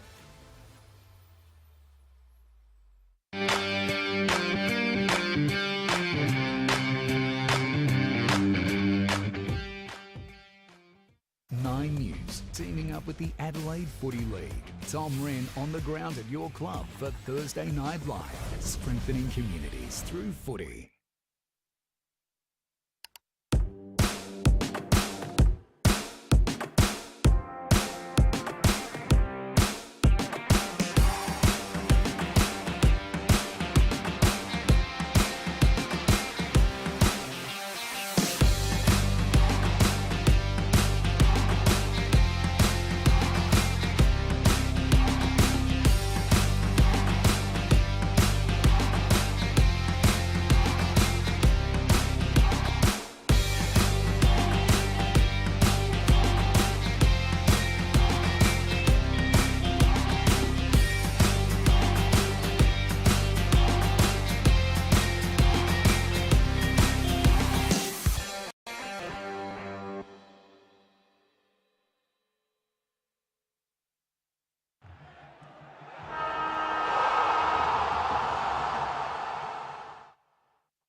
Well, folks, we're down here at the Banner Crew. Our friend, supporter and sponsor of Between the Posts has joined us. Welcome, Jason Goods. Thanks, Tony. Nice to be with you. What can the people out there expect to buy from the Banner Crew and get looked after? Pretty much anything that you can put your club logo on or a message from the club, whether it be, like you mentioned, a marquee or a flag or an A-frame or a banner, a stubby holder, a pen, anything like that, anything that you can pop the club branding on. Everything's customisable, so basically we've got an in-house design department with 2 graphic designers that can work toward getting the message across that you're after.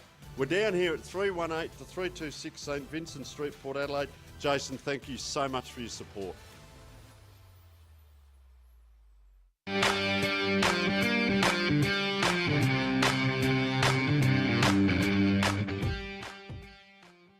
Nine News, teaming up with the Adelaide Footy League.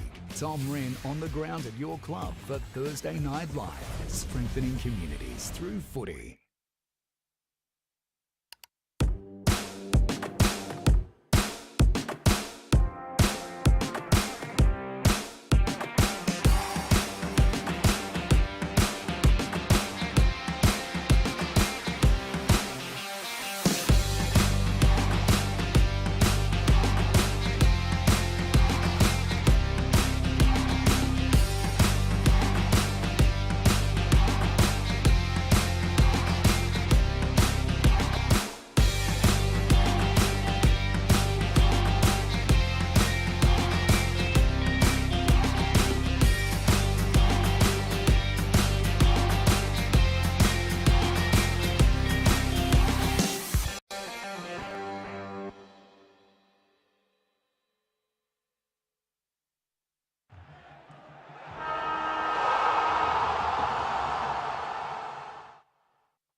Well, folks, we're down here at the Banner Crew. Our friend, supporter and sponsor of Between the Posts has joined us. Welcome, Jason Goods. Thanks, Tony. Nice to be with you. What can the people out there expect to buy from the Banner Crew and get looked after? Pretty much anything that you can put your club logo on or a message from the club, whether it be, like you mentioned, a marquee or a flag or an A-frame or a banner, a stubby holder, a pen, anything like that, anything that you can pop the club branding on. Everything's customisable, so basically we've got an in-house design department with 2 graphic designers that can work toward getting the message across that you're after.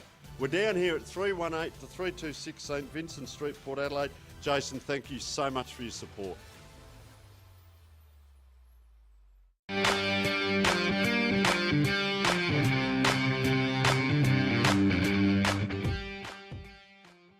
Nine News, teaming up with the Adelaide Footy League. Tom Wren on the ground at your club for Thursday Night Live, strengthening communities through footy.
Well, folks, we're down here at the Banner Crew. Our friend, supporter and sponsor of Between the Posts has joined us. Welcome, Jason Goods. Thanks, Tony. Nice to be with you. What can the people out there expect to buy from the Banner Crew and get looked after? Pretty much anything that you can put your club logo on or a message from the club, whether it be, like you mentioned, a marquee or a flag or an A-frame or a banner, a stubby holder, a pen, anything like that, anything that you can pop the club branding on. Everything's customisable. So basically we've got an in-house design department with 2 graphic designers that can work toward getting the message across that you're after. We're down here at 318 to 326 St Vincent Street, Port Adelaide. Jason, thank you so much for your support.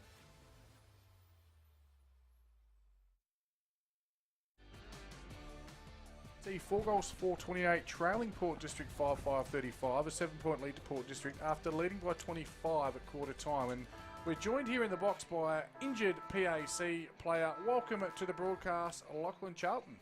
Howdy, how's it going? Number 21. Now, you've done yourself a bit of a mischief, mate. What have you done to yourself? Syndesmosis at this stage. And for us old people, what does that mean? I think it's just a couple of ligaments in your leg. I actually did it last year as well on the same ankle, so... Yep. Yeah. Ankle injury, we call it. Yeah, ankle. Rolled ankle. How long, mate? How long are you out for at the moment? 4 to 6 at this stage, I think, but we'll wait and see. I think I need to get some more scans. So. All right. Well, get well soon, mate. We look forward to seeing you back out there again. You are you're a PAC student. Yep. You're at PAC, and then you went and applied your trade at Nord last year. Is that correct? But yep. Back at PAC this year. Yeah. I've kind of just gone back and forth. So, played for Nord as my junior club, yep. And went to school at PAC. Then spent a couple of years at Nord after I finished school, and then come out here with the boys and actually played in that 2019 flag, which was good. Yes. And then went back up to Nord last year and back here again. So. Was it 2020 flag? 2020 actually, yeah, that's it. 2019 Payne one. Did you play in that one? No, I didn't actually. Nah, that's why, mate. Yeah.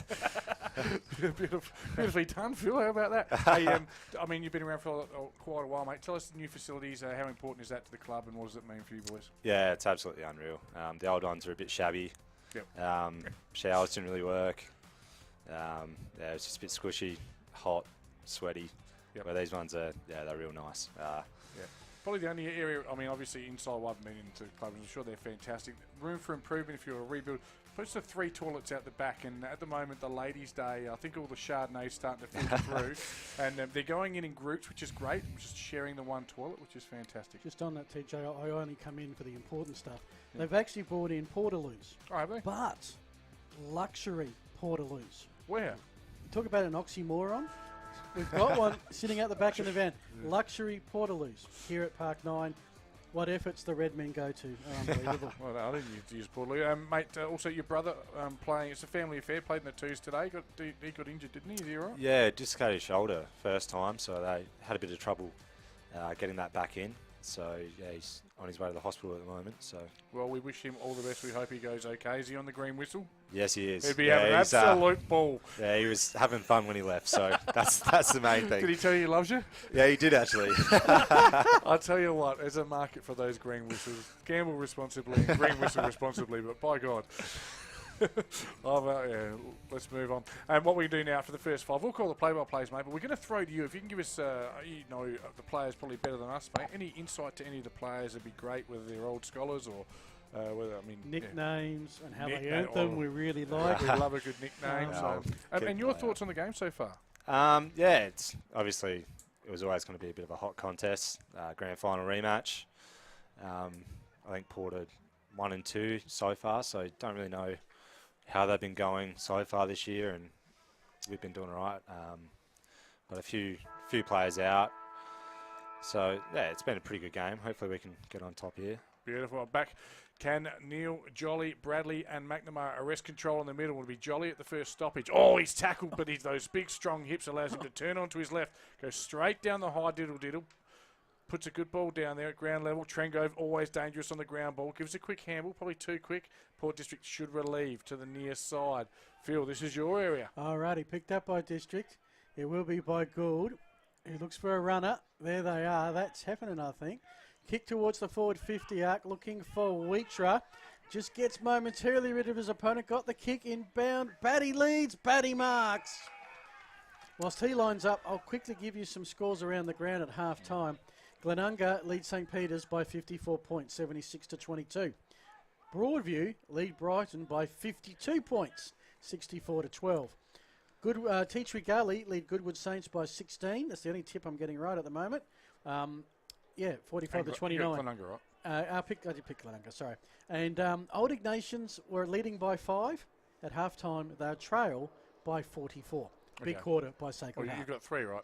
Batty will line up from 45 metres out, pretty much directly in front. He is a nice kick of the football, and he's just got a bit up and under, and he said filth, flyer and filth, and kicked it right out on the full. Tell us, what position do you normally play? On number 21 you are, of course. Back flank, which is good. Back flank.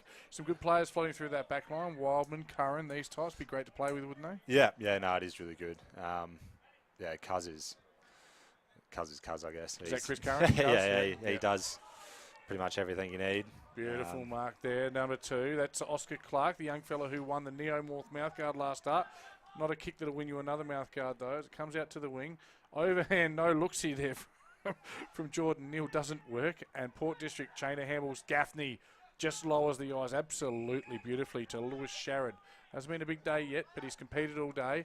Goes in board, dangerous kick, big pack, and what a Mazzini coming back with the ball. Phil Herden. Yeah, debutant picked that up well. Charlotte got the quick hand pass out. Looking for Clark. This is Clark without the E, because there's also a Clark with an E. That's Ollie. And umpire has come in and said, hold on the ball. We'll go the way of Andrew Bradley. He centres it up. Oh, Drengove loose in the middle of the oval. That's danger signs if you're an opponent, especially if he can link up with Jolly. But coming in hard was Doug Red. Forces the interception. Can they get the mark on the turnover? Gee, the kick a little bit overcooked. Wheatra had front position, just had to shorten it. They couldn't do so. Now it's picked up by Sharrod. He decides to take on the Redmond D. Comes up short. A clearance by Prince Alfred, but only as far as Oscar Clark and TJ. Prince Alfred are into attack. Yes, down to the what I like to call the dead pocket. Not a lot of score from that, but Davis on the left foot tries to push it down, and it'll just get escorted out over the line. And from our perspective, it's a huge pocket. It is from here. It looks So, familiar. is it the toughest pocket on the ground to pick goals from? Oh, you're a halfback flanker, I know. But Yeah, I don't really sneak up there too much, but it does look like it. I can't really remember too many goals being kicked from there. I've got to ask you a question, if I can. Hayden Jolly. Yep. How is nobody actually able to get near him to tackle him? Cooper Gaffney gave it a red-hot go and came up short. What's his secret? The I don't know. untackleable Hayden Jolly. He doesn't get tackled at training either. He just knows.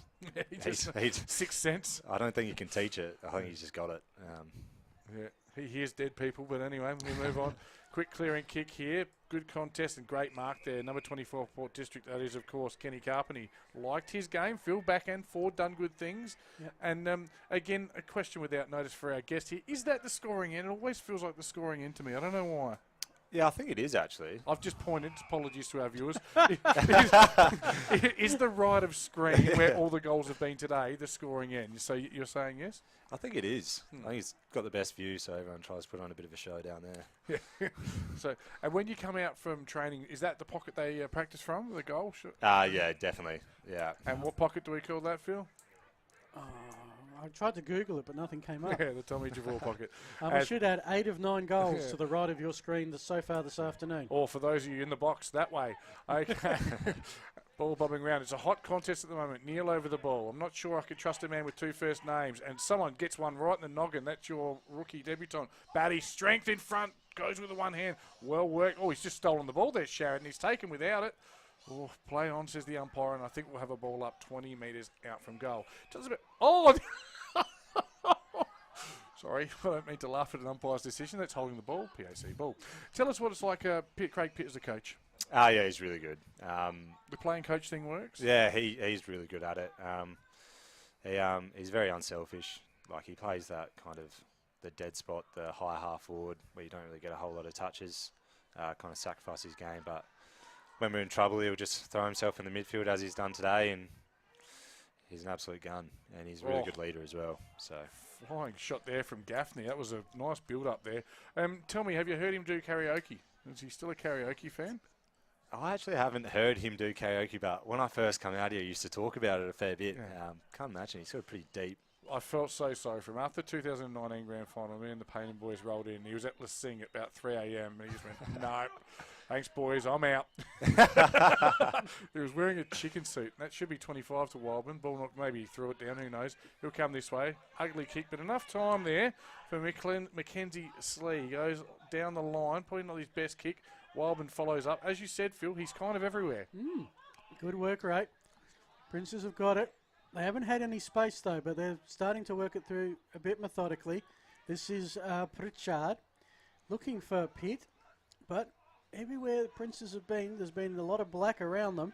Pritchard is doing very well, but the pressure from Port Duke, this is just good, intense stuff. Yeah, Gaffney working hard and earning a free kick, did he? Yeah, it's going to go the way of Hefner, I think. Got a question for you, Lachlan, in just a minute. We'll just wait till there's a bit of a slowdown and stoppage, because I reckon this is a really important point, and this next goal, Phil, absolutely crucial. I think they all are, TJ. Yeah, no, they'll all be important, especially with our buddy bet on the line here, which we care about. I don't want any goals, thank you. Dougie Greek does well to Niskuhus. Niskuhus goes inboard, he rolls, he shakes, he bakes, he's off, takes his full 15, looks for Sammy Graham, why wouldn't you? And he ends up making a beautiful chest mark. Probably best man on the ground, looking at the Dartfish beanie potentially. Just enough pressure there from Slee. And they'll get it back and they'll start the run. Slee, 1-2, releases. Just in the nick of time as it heads to McNamara. Crosses field. There's a lot of black here. If they can get the turnover, they'd be away. But no, there's Trengove. Cool, calm, calculated. Gets the ball, finds an effective kick. Out on the Oban wing. I reckon that's Oscar Clark out there. Oscar Clark and Ollie Clark. Wowee. Both with different names.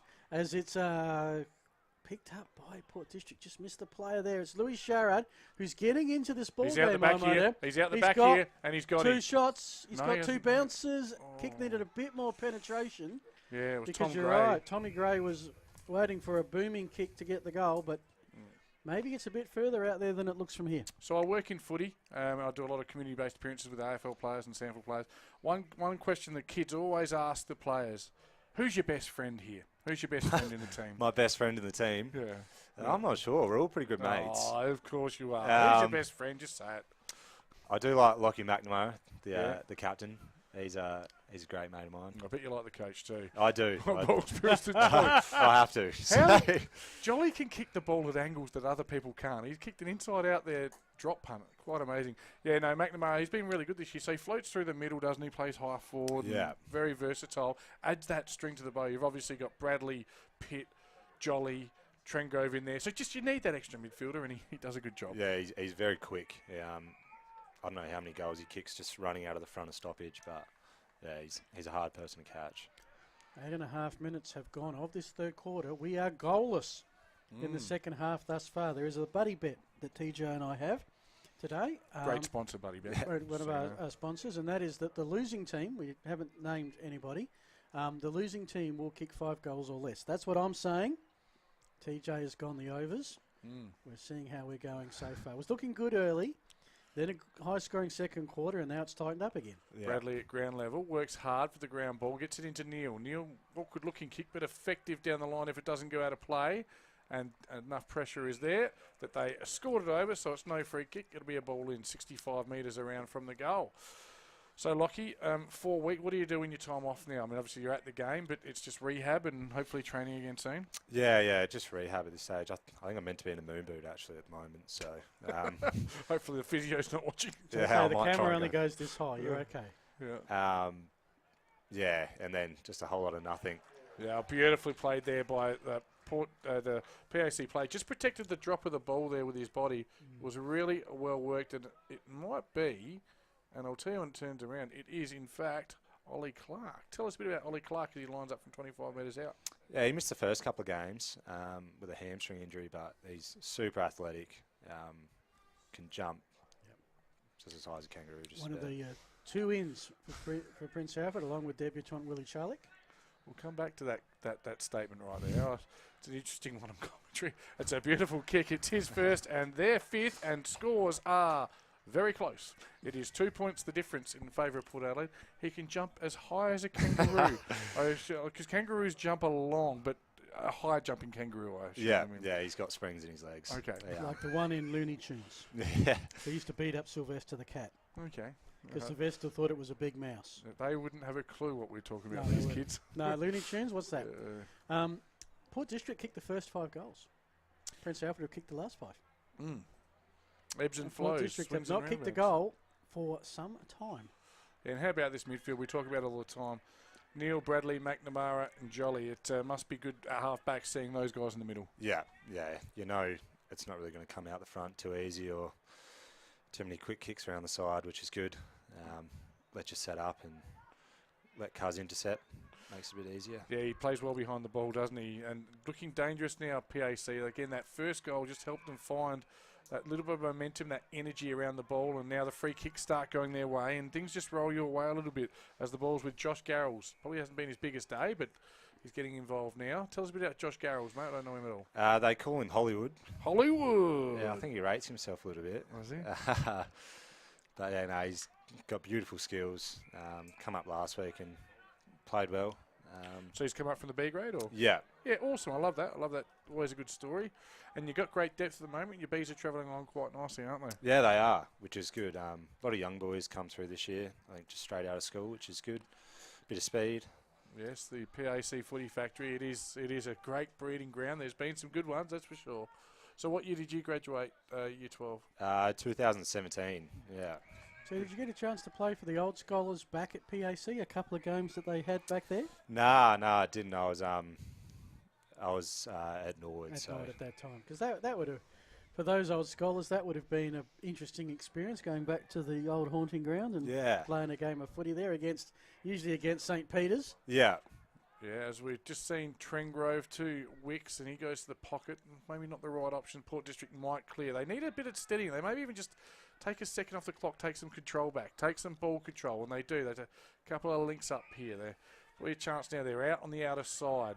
They've got the overlap as well. They should find Cockatoo Collins, and he is down the wing, and he's got an overlap as well. But really good smother there. I couldn't see who that was, Phil. I'll tell you in a sec when he turns around. It was Mazzini with a smother, but Princes have got it. There's that man. That's Niskahus who kicks it towards the square. It's a loose ball. Port District have it. They lost it, and not sure. Well, okay. Holding the ball in the back. It was one of them. Umpire saw something. nothing. Two wrongs don't make a right. I'm pretty sure. Here's your best mate, McNamara. Go. The same first name. And Go, Lockie. There's Tommy Gray down on his haunches at the moment. Yeah, I reckon he landed on the ball. That would hurt. Yeah, it was literally ball-to-ball contact, so and it was crushed in there, compressed. So, certainly, like I said, I thought it was in the back.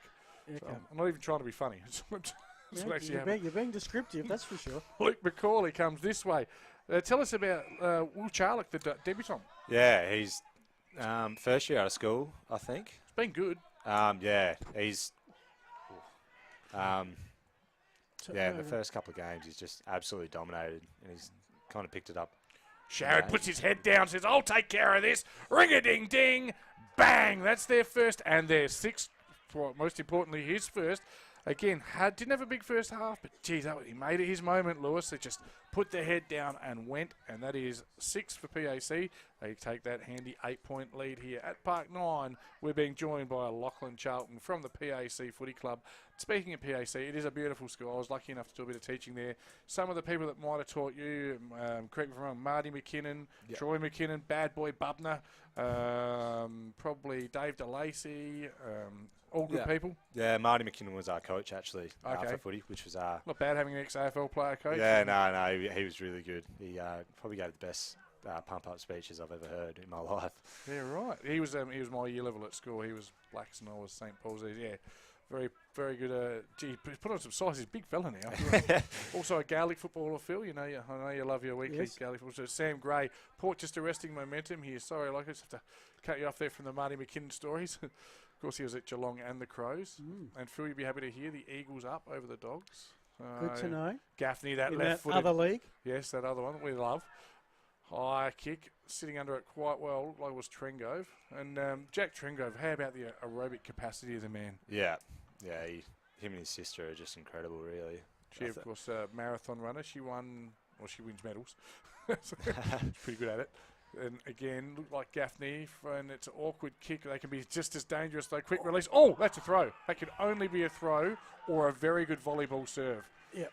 I don't think he meant to throw That's a lovely pass off in a lot of sports, but not in Aussie rules football. Yeah, it was Tom Sumner. Tom Sumner just got collected, and that hard tackling by Port District, Yeah. they've been doing all day. They finally got him within range of kicking a goal. It was indeed the hard tackle that forced the error. Preston Cockatoo Collins. And Port District, this is a game of spurts. Port District kicked the first 5, and everyone's getting around young Cockatoo, who I reckon has just kicked his first goal for Port District's at senior level. And there's no doubt, Phil, that is definitely the scoring end. I'm not sure why, but it is. Lachlan, you've been absolutely outstanding. Before you go, anyone you want to shout out to? Wives, girlfriends, your own, others. It is Ladies' Day. It is Ladies' Day. No, Stop getting, I guess, in trouble. I'll give a little shout out to my little brother. Hopefully, he's get well soon. got his shoulder back in place at the moment. That's so. Will, of course. Will Charlton, everyone's favourite Charlton. No offence. And it's horrible when you get an injury, but at the moment he's on the green whistle and having a bowl. So hopefully he'll come back and be able to celebrate a win tonight. And that's against the runner. No, the umpire's just said. The runner has gone through the square. Now the other runner is doing some umpiring. And I think the wrong umpire, runner. Don't you love it when the runners are telling everybody the rules? Yeah. They're allowed to give messages, but not to umpires. The runners are so good, they're not even out there playing. Anyway, thank you very much for your time, Lachlan. You've been outstanding. We appreciate the insight. We wish you all the best for the season. Hope the ankle feels better. No worries. Thank you. Thanks, mate. We look forward to calling you in action real soon. Yes. Well, as the ball is just down back for Port District, that was new. That was interesting. I actually enjoyed that, Phil. It was great to get some club insight from someone who knows. Absolutely. And your as long as the viewers like it, we'll keep trying that. Of course, the unfortunate thing is it only works if there's an injured player, which is what you don't want. So. Yeah, the players probably got the best insight about the other players. So we could get anyone, really. We could get a president but we want the agenda to be about the game and the players and his mates, not the politics. Unfortunately for him, he didn't get to see Prince's kick a goal. Oh, yes, he did. Sorry, they kicked the first one, didn't they? But Port have kicked the last two. They're coming again. Cockatoo Collins has found some space. He's 45 out. He's got an angle to deal with. He looks up and finds Gray. Thump from behind by Macaulay towards that boundary line where I think it is going to be a throw in. Or a ball up. We'll work it out. I think it's a ball up. Yeah, ball up. Question without notice, Phil. So far this year, and again, small samples, the best tackling team I've seen, Port District. Today? Yep. Would have said Prince inside Alfred. Out, check side, and that is ambitious. That's hungry, and that's probably not the right option, but you don't know if you don't have a go. You know, your Paul Kransky roll from half-time, mate, has not been finished yet. I can take the call from him if you want. So chicken roll. See, when you come here to Park 9, you get a really tough choice. Mm-hmm. Do you take the Kransky, or do you take the chicken roll with coleslaw? Today, I'm a chicken. All right. Yeah. You know you're a chicken. All right. Taking the relieving kick down there is Luke Macaulay. And I'll tell you what, I'm going to need some help with these awards today, Phil. They are not easy, and it's a close game, so we don't know which way they're going to go yet. As the ball is in a pack of 12, quick extraction there. Finds Wicks downboard. Well done. Good play. Takes the mark, and the umpire eventually calls the mark. As he just removes himself from the dirt, picks himself up out there. I'll have a look through the binoculars, and it is left footer. It is Mitch Larson, who's kicked a goal. Finds himself down back now. Ball again at ground level. Repeat stoppages. It's tight and tough in the clinches there. It just spills out to Port District. Hurried handball forward of the play, that frontal handball. But again, the tackling pressure is ferocious from both sides. And I think both sides are well aware this next goal, as we've said pretty much all day, is absolutely crucial. It's a 14-point lead to Port District, 20-minute mark. We've had 3 goals this quarter, probably another 5 or 6 to play in this quarter. Ground level, Jolly has been good, very consistent. Probably a slowest start. Last week was been outstanding. Port District get it back. It's an ugly mess at the moment. It's touched out of bounds on the fall in front of a nice group of spectators out there, PAC spectators. Nice little white Maltese Shih Tzu there on the lap enjoying the play. Not that relevant, but I like dogs. Phil Hurden. Sorry, Phil, you're not on still. Struggling by myself there. Okay, ball. Here we go. We're out here. Hot play down the middle. They look for lead-up player Davis. Ground level. Beautifully rove. Beautifully sharp. But he's just shaped the kick a little bit. That was Oliver Clark. Crucial miss there. It's a 13-point lead in favour of Port District. about 20 and a half minutes into the third quarter. And we're going to see some upsets in Div 1 today. Things just starting to shake up, and we might see what I'm going to call an upset right here at Park 9. As the Port player plays on from defence, looks for and finds a leading player behind the player from whence he probably planned to give it to. And he has the ball at true centre-half back position on the outer flank, right down the other side. The 45 kick to the inside, must hit the target. He does. He finds Shmush. Shmush goes this way, he goes that way, he goes across. He waits for the ball, but it works. It's Gaffney, swings on the left, straight down to Batty. He looks to use his strength, not quite. And just a quick soccer there. That was Passanidi. They've got the ball. Swinging. Shot on the run there. Bit of a snapper around the corner. And it was Sam McKay, but it's not his day. It's a minor score. And all of that rhymed. Hayden Jolly will come back to the kick-in duties. I expect him to take his 5 or 10 metres. Or he may just go to Mazzini in the pocket here. No, he's going to take his 5 or 10. He's going to push it right out onto the wing. Oh, just lowers the eyes beautifully. That's that kick you talked about, Phil Hurd, and it looks like he's going to go along and get it back here. This time, straight down the middle. Oh, it's like a laser beam. He's probably the best man in this third quarter. Well, the leading efficiency player in the league was Andrew Bradley at 83%. You can get that on your Dartfish stats and analytics in the deep dive. Sometimes. Anyway, you talk about awards, TJ, sorry. All right, can we give one to the canteen crew who make the coleslaw and chicken rolls? Because they pretty happy with that, are you? They're match winning. Jaden Davis, I reckon he's lining up for about 55 here. Nice hit-up lead there. Jolly set him up. This would take his absolute best here. There's no doubt he's a long way out. Plenty on the goal line to try and shepherd or touch it. The standard comes from the opposition. Gives it a ride. Won't quite get there, I don't think. And well done, Port District on the line. Good discipline there. That's what good teams do. They set up, do the basics well. They punch it through from behind. Bit of golden fist action there. This has been good by Port District. Princess came back, levelled it, and Port District have gone up a notch to match him. Where's your tip from here, Phil? Well, I've got to say Port District, and they're going to hold Prince Alfred goalless so I can win the buddy bet. Because my buddy bet is hanging on by a thread. I've pants, Tony. You know, I'm up 3-0. Are you? Yeah. Although I did take. Have we got video? No. We'll leave that one alone. And nice release handball, that frontal handball, just the overlap there. Well worked by Port District. Footy 101 there, down to Batty. This time he flies, takes the overhead mark. Looks for the cheap 25 that isn't there off Mazzini. Mazzini just Charlie didn't quite know what to do when double teamed there. Yeah. Oh, and a nice little hit up kick there to just outside the 50. It looks like Gaffney. He is a beautiful kick. He'll come in, but I reckon this might be in the Gray. Bradley working back to make sure they've got a 2-on-1 on Gray if needed. 23-minute mark, three-quarter time, not far away. Beautiful kick. Inbounds. Uncontested in the end there. And I mean, it's a low percentage shot. You know, defenders know boundary line is your friend. If you're going to concede some space, concede it on the boundary. I mean, his chance of kicking this, I know he's going back. He's turned his back. Jacko would have something to say about that. Yeah, I mean, this is a guy that's played league footy. It is from just inside the boundary line, 40 metres out. I wouldn't want to be giving him this he's shot. Basically kicking it from the old Channel 7 building. Oh, funny Fat Cat was still alive. Yeah. Anyway, and he's a left footer. It'll be a tough kick for sure. Puts it up there. It's just going to go across the face, 3-on-1, and Andrew Bradley just comes back, lends a bit of assistance, gives the old big fist himself, and says that will get us very close to three-quarter time. Jolly will take the kick in. You know he's going to hit a target. And it's a 14-point ball game late in the third quarter. PAC coming home with a scoring in. Is there an advantage to that end? Maybe emotionally, perhaps. Cameron Pritchard, the left footer there in the back pocket. Nice little hit up to Bradley. Sam Gray shuts him down straight away. Look at the calisthenics on the mark. That's the kind of little thing. The 1%ers doing everything well, Port District. Your man, Will Charlick, he's been good. Impressive effort from the debutant. He's obviously copped something as well. Give him a wrap. On the headband. Yep, you give him a wrap. Yep. You know what happens, Phil?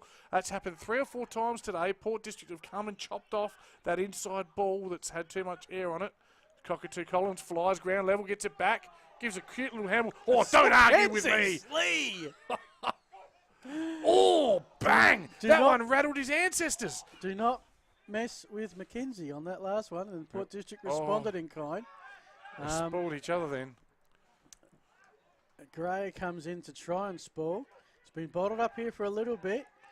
Can Port District lay a tackle? No, they can't. Princes will escape for now through Mazzini. Loose man on. Ollie Clark to the coaching pit. He's about to be run down. And, mate, that is absolutely brilliant. I'll tell you who. It's Cooper Gaffney. Cooper Gaffney was the one that left his man. They were on all the way down with a loose man. He's come. He said, when it's your turn to go, you bloody well go. You make a contest. Doesn't have to be a perfect contest. You just take somebody, and he did. And now it's in the hands of Daniel Passanidi. Who, again, doesn't like the angle. Goes short to Heffernan. Probably and he's his half best a chance. Yeah, he's going to cross the 50. He goes short and finds Batty. He's been all right up forward, hasn't he? Yeah. He's certainly been a target that's kept him straight. And, you know, this day and age, footy's different, Phil. You have to compete. You have to bring the ball to ground. And he's done that. Sandfield website did a story when Centrals played West Torrens back in 1988, and 4 Bulldogs kicked 7 goals each. Yeah. Chaplin was one of them, wasn't he? Gav. Now you're lucky to kick 7 goals the whole game. Derek kick it. Beautiful looking kick, and it is a great kick. And it is his second. Yep. Absolutely crucial goal. And their 7th. 20 points. Sorry, it's their 8th, I think. Yep. Well, my calculations. And interesting, an old PAC fella's just got a little bit angry at the girls for standing in front of the scoreboard. He's asked them to move, and now they're standing in the way of us. Move. It's okay, mate. I've got the score. Excuse it's me, okay. sir, if you can go back and tell them they're in our way now. 5-6 to 8-8. That is the score. The Sportal scoreboard. No, James would sort that out. PAC Silver Ghost there was a bit angry at those Why ladies. aren't they in Ladies' Day? Well, I'm not invited. Yeah. He's just turned on him. All right. On a threepenny bit. Well, we're back to a 20-point margin. We have had 13 goals kicked, 12 to the right of your screen. And there's no breeze.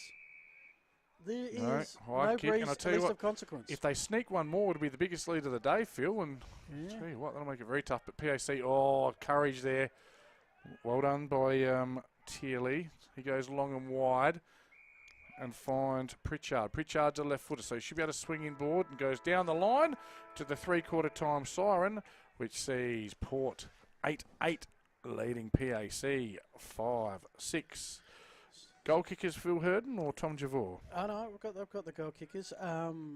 I reckon, no one's really kicked a bag yet. We've got 2 goals to Ken Carpenty. That was early. 2 goals to James Batty. That was late. Singles to Heffernan, Tom Gray, Louis Sharrett, who I think is my player of the day at the moment, by the way, and Preston Cockatoo Collins.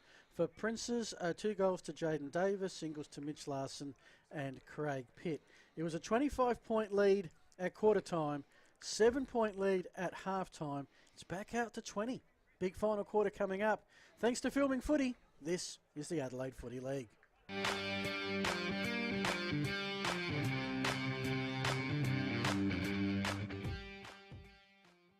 9 News, teaming up with the Adelaide Footy League. Tom Wren on the ground at your club for Thursday Night Live, strengthening communities through footy.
Well, folks, we're down here at the Banner Crew. Our friend, supporter and sponsor of Between the Posts has joined us.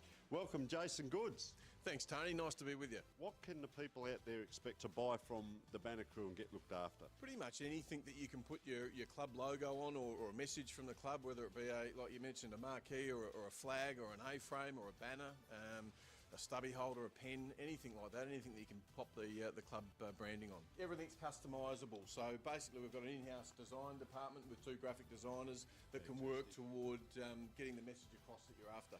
We're down here at 318 to 326 St Vincent Street, Port Adelaide. Jason, thank you so much for your support. Welcome back. It is the final quarter here. The Port District team in their huddle, playing their best game of the season so far, I would say. But is it going to be enough to give the Red Men of Prince Alfred Old Collegians their first defeat? Port District led by 24 at the quarter time, 25 at quarter time, 7 at the half and 20 at lemon time. TJ, what's your thoughts on who's winning, who's losing as individual players go? Well, if I was betting my life or your house on it, Don't do that. no, it would be Port District. You take the team 20 points up in what's been a reasonably low-scoring game. 11 of the 13 goals they have come to the right of screen or the archery end, whatever you want to call it, the city end. So you'd expect PAC to come home hard, but you just can't assume it's going to happen. They've got to make it happen. Again, they've got the midfield to start it and ignite it. They've got forward that can be damaging, but Port District have certainly shown plenty. Gaffney off half-back, Sam Gray in the middle, Heffernan, Carpenty, all really, really strong games. This is anyone's, it's up for grabs, but when you're 20 points up, you probably expect to win.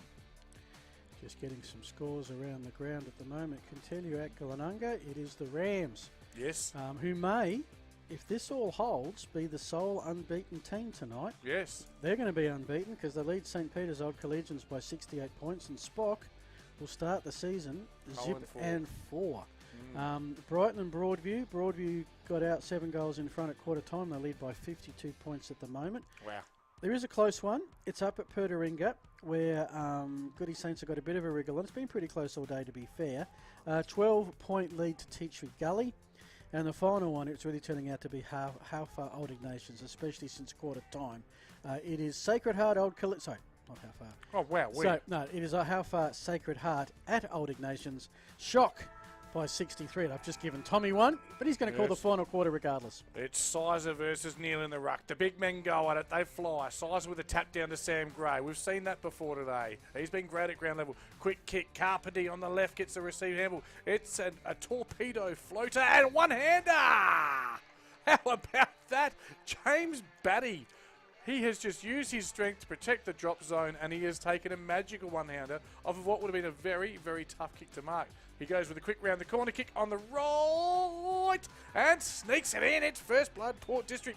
That is his third, and he is proving to be just about the most damaging forward on the ground. Well, he's the first one to 3 goals. The inclusion into the side, you sort of went, okay, they're going back to what they've used before. He has come good, especially in the second half. That is Port District's first goal to the Melbourne Street end, and that's a biggie. We're back out to 26. Pretty much a game high, I reckon. Can you smell that, Phil? That's not your Kransky repeating. That's an upset brewing, mate. Yeah. And it is percolating. I reckon if they're probably only 1 goal away from the win now. Yeah. They almost need to hold them Hey, look, goalless. if they can hold PAC goalless, I win the buddy bet. So yes. Well, it's all up for grabs. They need 5, and they've only kicked 5 all day, so they need a wriggle on, and they need it right now, and they might just get it. That man, Oliver Clark, is caught cold, and the umpire says, holding the chutney. Have a kick, thank you, Mr. Gould. Gouldy, as they call him, edgy nickname. The tackling has been sensational. Can they keep the pressure up for one more quarter? Kick inside the 50-metre arc. Lots of players. Hard for us to see at this end. It spills.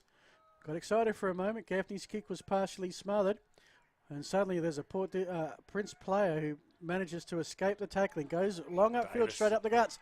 Davis, too far out to score. He's got to play further down in. Humphreys can't take it.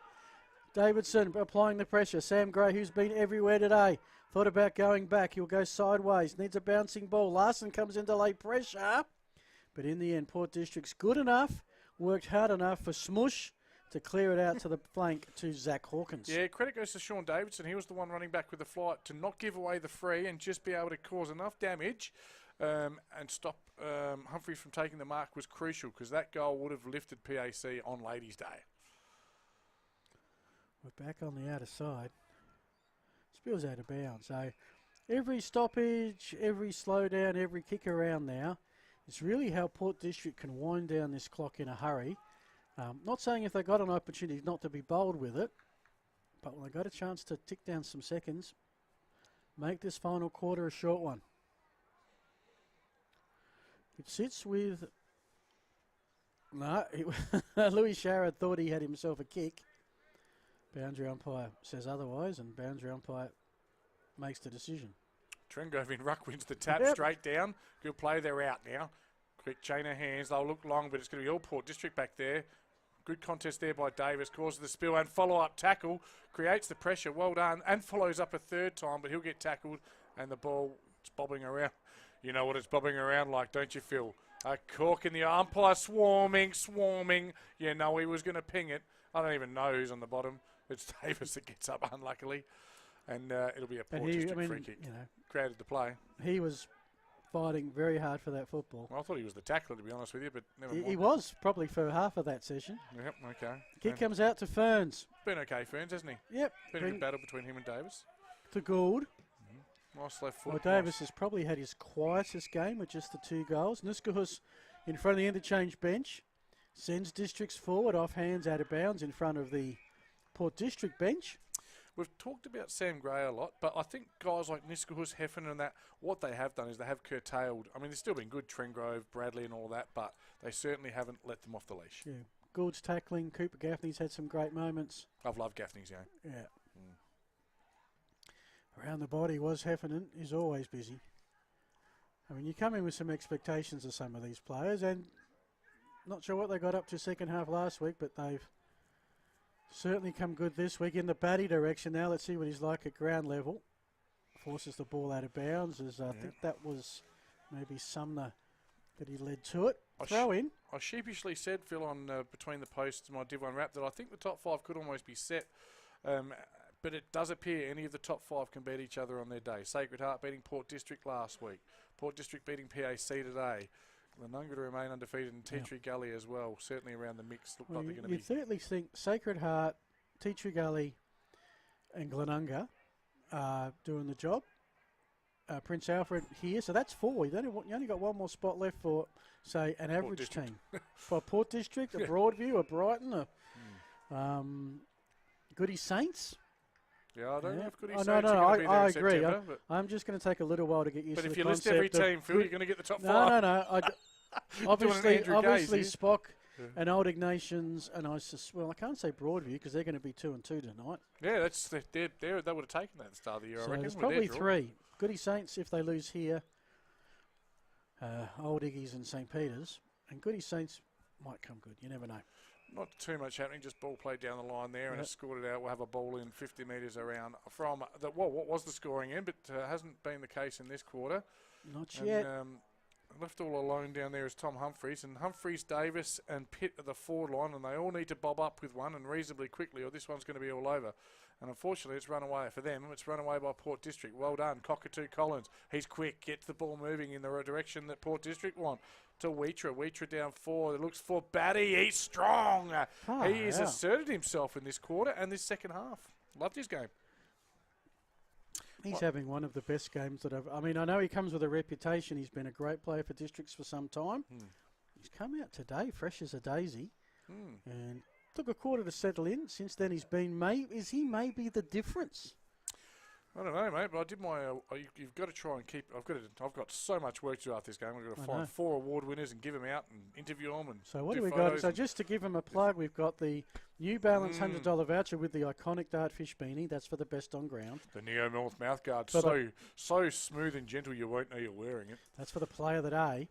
And then the Moseley Bar and Kitchen. I reckon that's probably the one the players really want because that's a nice voucher to $100. $100 down at the Moseley Bar and Kitchen. Big kick it goal on the line. It's gone through, has it? It has gone through. That's Trent Heffernan with his second. As you either that or you're giving me the fingers. Well, I do like your TJ. I'll tell you what. Up yours, Javal. No, he's kicked 2 goals. I was commentating a junior game earlier today, and I did that. Yeah. And the guy I'd worked with for the first time didn't know what I was doing with that, and he just gave me a real scowl. And I thought, oops, I should have explained what 2 fingers mean. Yeah, no. There's a line there, Phil, and I'm leaving it alone. You got to understand, we leave a lot alone. We do let the listeners take it and interpret it. Yeah, it's Port with a 32 is that almost point lead. it? Yeah, it's that 32? Yep. Well, I mean, the PAC now need to score in 20 minutes what they've scored in we three didn't three quite mention quarters. Player of the Day. 2 things we've got to mention. The TJ's Special Award with the Archie's sandals. Yep. And as well as that, the best on ground gets 3 votes for the Roller Dice Racing Player of the Year. 5% in the race, awesome. We do 3, 2, 1 from every Div 1 game. Yep, at his back turn and just missed the play there, so it allows PAC in through Macaulay. He goes to So the big Hollywood. question is, Port District looked home. Can Princess get another goal, and can TJ win his buddy bet? Oh, again, interception. Cockatoo Collins, he's been sharp off the mark, hasn't he? That first burst, it's quick. Nice little touch there from Batty. He's everywhere. Hand of Batty, they might say, by the end of tonight. Long down, leading in the race. Should be PAC cleaning up with the numbers, but it's a good tackle. Forces a very quick release handball. That's going to go out of play, and that should be a free kick to Port District for last touch. And it is. Yeah, they've had all the answers today. Yeah, and there it is. Including that one. And round the corner. Ring-a-ding-ding. It looked like it was number 23, was it? Was it Louis Sharrod? Let me get the binoculars on him. Somebody start high-fiving. 13. Yeah, we'll take that. Thank you. Producer Hugo in with the help. Tommy Gray. And it's a nice share of goals. Batty with 3, Hef with 2, Gray with 2, Carpety with 2. What are 2s? 3, 6, 9, 10. Cockatoo Collins with 1 and Louis Sharrod with 1. Yeah. And his goal, when he took the ball, took on the defence, shoot straight for goal, that was the, not sponsored by him, but that was a certain hair company's turning point. Okay. And the myth of is that the scoring end and why is it has been completely busted open this quarter with the first 3 goals to Port putting this game to bed. It would take a dead set Festivus miracle for PAC from here. Yeah, biggest margin of the day, 38 points, back in the middle. And Port District actually have a little bit, this is turning into a bit of a streak now. They met PAC 3 times last year, 1 all 3. This will be 4 in a row. As we've got a late arriving crowd of Corellas. No one else would have that record against PAC in amateur league, I'd suggest, apart from you'd have to go back a long way. Yep. Well, probably to when they were back in Div 2 maybe. Certainly not Div 1 level. Yeah, PAC, Paynham had their measure for a while there, but it wasn't in Div 1. So, okay, and we've got a throw in front of the ladies. The ladies' tent in the districts. Drowning themselves in Chardonnay to get over this one. Yes, of course, they've got Richie's wine label in there. You know about that one, don't you? Verde Floor, Chateau Verde Floor. You're a wine man, TJ. I am lately, mate. I'm off the beers, yeah. Okay. Since I've had kidney stones. Yes. They told me I can't drink wine, so I'm drinking wine. Drink responsibly. Gamble responsibly. Do you think everything? Just do it responsibly, okay? I need a PAC goal for my buddy bet here. Great interception there. Is that you do. Tomorrow? It's the most exciting thing left in this ball game, besides working out our prizes. And I think we're well and truly on the way. Stay tuned for TJ corralling 3 or 4 players and getting the names right and getting them the right prizes. Oh, yes. We're happy with that locked in for BOG. Yeah. Unless they do kick that 6 that we talked about. That's right. Well, your player of the day, you might override me and say when Princes kick their 6th goal and you win the buddy bet, that's the player of the day. They got a chance here because Craig Pitt is outside 50, but not by much. No, he's not even going to have a shot here. He's just going to try and do a hit-up kick. It's down to a 2-on-2. Ground level here. Trengrove's there, so why wouldn't you kick it there? Kicked out in front there by number 7 from Port District. I should know who it is. It's Benny Gould, left footer. I reckon he'd be best team man maybe at half a chance because he's done some really good 1% of team things. On that occasion, he beat Trengrove for pace. It doesn't happen a lot, does it? No. I mean, to be honest, if you want a team award, the first player to tackle Jolly in a game we cover. Have you got your player of the day? Our player of the day at the moment is Louis Sharrod's goal. Oh, well, you've just ruined that for everyone. Okay. Sorry. I told you before. So, Speaking of which, I reckon that's him with the ball now. And that's the one, because I think he's only kicked one, but it was took the ball, and now he's back in defence doing all right. Cooper Gaffney's back. So I reckon Districts have put a couple of their key players in defence at the moment, which makes a lot of sense. It sits with Ferns. They're still running hard on this occasion, though. A little bit tricky for Smush, who lost his footing. Umpire freed. It will go the way of Smush. Not sure what for. View was partially blocked. Umpires appreciated. Always. No, look, it wasn't that it was a bad call. I just didn't see it. So Best team player of the day. Interesting. I know who I'm well, going. I've given you my thoughts. Well, I know who I'm going You're for free that. to override if you want. Well, yeah. So Doug Gregg out to No, yeah, of yours is Sherrod. locked in. Yeah. Out to Sherrod. He's playing D now. He might have been playing D before and came up to kick that goal.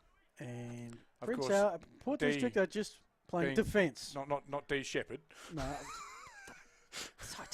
Hi D, if you're Big watching. shout out to D. She does a great job. Goals and marks of the week. Make sure we mention all our sponsors and have all our photographs. and all our great team. Hugo, James, Liam on the roof. I wouldn't want to be there. Boss John Douglas as well. And Yes, JD, pays the bills. The filming footy family, as I like to call it. Yeah, okay. You can tell the game's lost its steam because we're just rambling now. The bloke that got the chicks out the way of the scoreboard. We'd like to thank you all. Well, it is a team effort. All the mums out there. I mean, it's easy. All the mums. Happy Mother's Day tomorrow. Yep.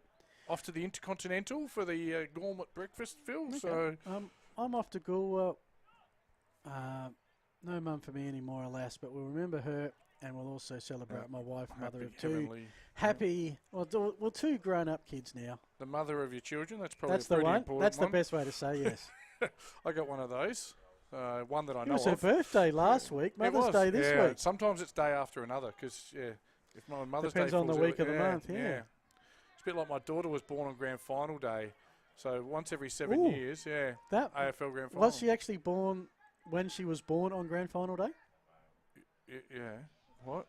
No, the year she was born, the day she was born, was that the day of the AFL grand final? Yeah, it was a crap one too. It was Hawthorn West Coast. Okay. That happened to me too. My son was born during the Super Bowl and I was supposed to host a breakfast. January? February. Yeah, there's a game of footy here and Sorry. Neil goes for I'm the mark. sorry. It's a long way away from us. Sorry, I actually just really got wrapped in the conversation. It's all Cockatoo Collins with a speed round the corner, high up and under. It's an ugly looking disco biscuit, and it's flat and it's wobbly and it's. I think we were fine at Mother's Day. then we sidetracked. Just started chatting amongst ourselves. That is so unprofessional. But I mean, it's blown out. They've doubled their score now, 38 points. But it was a really good game. Yeah, I three tell you quarter what, time. We ummed and ahed, didn't we? We did. This buddy bet. I'm starting to get excited. Yeah, it's not come off. Here we go. Come on, PAC. We need. Oh no, interception, beautifully done. Don't barrack for the bet, Javor. That was Alex Dienhoff who started that one up, and doesn't find his teammate and spills at ground level. There's been a lot of ground level ball and a lot of pressure. Yeah, has been very good. I mean, here's another one. I mean, 2 weeks ago, Prince Alfred would be inside 50 at this point, and Port District, it's not pretty. It's just tough. They're nuisances. They get hands in play. They get in the way. They make really tough tackles. Although they haven't got Hayden Jolly yet, but we still got about 10 minutes to go. Yeah. Low scoring final quarter. Well, at least it is. Port District have kicked 4 goals in this final quarter. They've kicked 4 goals, 0, and Prince Alfred, if I'm right, have not scored. But they got a shot here because Craig Pitts got it in front of the clubhouse. Right next to our. There we are, filming There's footy. the man. There's Liam. I'm top there. G'day, Liam. Give us a wave. No, nothing. Okay. He doesn't hear Goes us. he drops it. Releases McNamara. And Javor wins Buddy Bet. You bloody beauty. And get back to my professional calling. It's a goal to Lachlan McNamara. It's their 6th. It brings it back to a 32-point margin. But we have been working the Buddy Bet, one of our great sponsors all day. Don't forget, of course, Phil, New Balance, Neomorph, the Mosley and Archie's thongs. 4 more great sponsors, and we're about to give some out to some Port District players. Well, I'm pretty happy that I thought at one point it was going to be over by half time, and the fact we got almost to the 17-minute mark of the final quarter, so be it. Don't forget, check out the Buddy Bap app because we had a bit of fun with it. You can too. But gamble responsibly. Yes. Great to see Liam Ferns there. Just have a bit of a laugh with the umpire, Chris Paul, not the basketball. Let's either Chris or Paul. Great stuff. Strongly appreciate it. Game over. Everyone can appreciate the umpires now. Yeah, so it's easy to appreciate when you're 5 goals up. This way, that away. Carpenter loved his game. De Gaffney loved his game. Release Hamble. Oh, drops what he probably should have taken Heffernan. You don't see that too often. No. And he's just given it straight up to Zach Hawkins. The turnover count for both sides is going to be pretty heavy. Yeah, but it's relevant to the pressure. So what you'll find is those efficiency rates won't be that high up and under, going the wrong way nearly, spinning. Well done there, number 10 for PAC. That is, of course, Humphreys, the bear. Okay, Davis on his left, looks for inboard and working across back. Good one. Benny Gould. Been good. Been really good. Yeah, they call him Gouldy. Listen for the calling. Gouldy. Goody. Left footer. Nice, unique, not unique, nice compact left footer. Wouldn't you have a code nickname so that if someone says Goody, you know it's not them? BG or something? Or 19-minute mark approaching. PAC needs 6 goals. There's another player with tape. He's got tape around his head, hasn't he? Or am I just not seeing it correctly? I think you're having flashbacks to your rave days, Phil. No. I can't tell. It's too far away. Sorry. Okay, ground level again. It's PAC winning the ball quickly. Back in the forward line. Oh, well done. Great mark. I apologise to Doug Greg. He doesn't have tape. He just has a haircut that looks a little bit like it could be some tape. One of those ones. Yeah. Here's the man, Louis Sharrett. He's had a busy final quarter. This has been really impressive from Port District. Some could say it was last year a flash in the pan because they did come from 7th to all the way into the flag. But they're showing they're the real deal this year. They've come to Park 9, taken on, well, you could make an argument who was the best team from the first 3 rounds, but Prince Alfred are in the argument. Speaking of real deals, Port Power, 70-point winners over bottom team. No, North Melbourne, whatever they are on the ladder. Down in Hobart? Tassie, I think so, yeah. Down in the Mappers, as it'll be Pitt sending the ball long, line of goal. They've got the numbers here, but coming up over the top is Sharrett, creating the contest, allowing the ball to spill quite nicely for Alex. Come on, Tommy. I'm doing my best, mate. Just copping a bit of advice there. You got a fan club? It's not very big. It's former Central District. It's Alex Frosty Davidson, PAC alumni, former Gaelic football superstar. I reckon he plays in the F grade if they've got one of them, like the 6th or something. But geez, he goes all right. Anyway, it's flying through the pack. I got an F grade once. It was a footy. I think they do actually have 6 teams. So, and this way, that way, nice movement. Looks for flying over the top there. Not quite Humphreys. They've got the numbers. Though. Here comes the juice. Get loose. Gives the hands. Beautifully cut off, and he does get him high. Oh. Well, somehow he managed to get him. He's about 25 metres over the mark here. Somehow Ferns managed to get him high and punch out the football in one motion. Davis will probably do the unselfish thing here, but if I was him, I'd say stuff that. You're in. No, he does too. Punching kick, nice lead, and that's too high as well. And the umpire says, yes, Javor. That's why you're the commentator on Very Little Bucks, because you see it all. That's what he might have said. All right, and lining up in the pocket, I think it'll be Ollie Clark, is it, before he turns around? Oscar Clark? Yeah. So it's Oscar without the E. Yep. And it's Ollie with the E. Right. And it will drive you nuts all season. Yes. But we're not back for a few games, mate, so I'll deal with it. We've been here twice, so we've done our quota. Got an absolute perfect shot of his backside and the line of goal here. And the scoreboard and the ladies in front of it.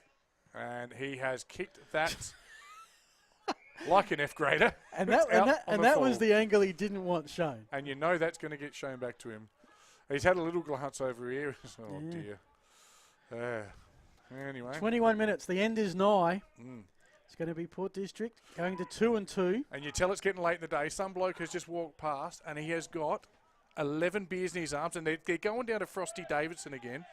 They are putting a few away, those boys. They're ready for the 5th quarter. Yeah, the 5th quarter has begun already. Cockatoo Collins, the man with electric pace, burns in board, gets caught this time. You're gone, son, but I love it. He took the game on and he's done that all day. I will never be critical of a player who takes the game on because occasionally it's going to come unstuck. I say that to my kids all the time. They don't believe me. I was like, I don't care if you get caught on the ball. Take it on. Have some fun. Gaffney again, left foot around the body. He's been wonderful today.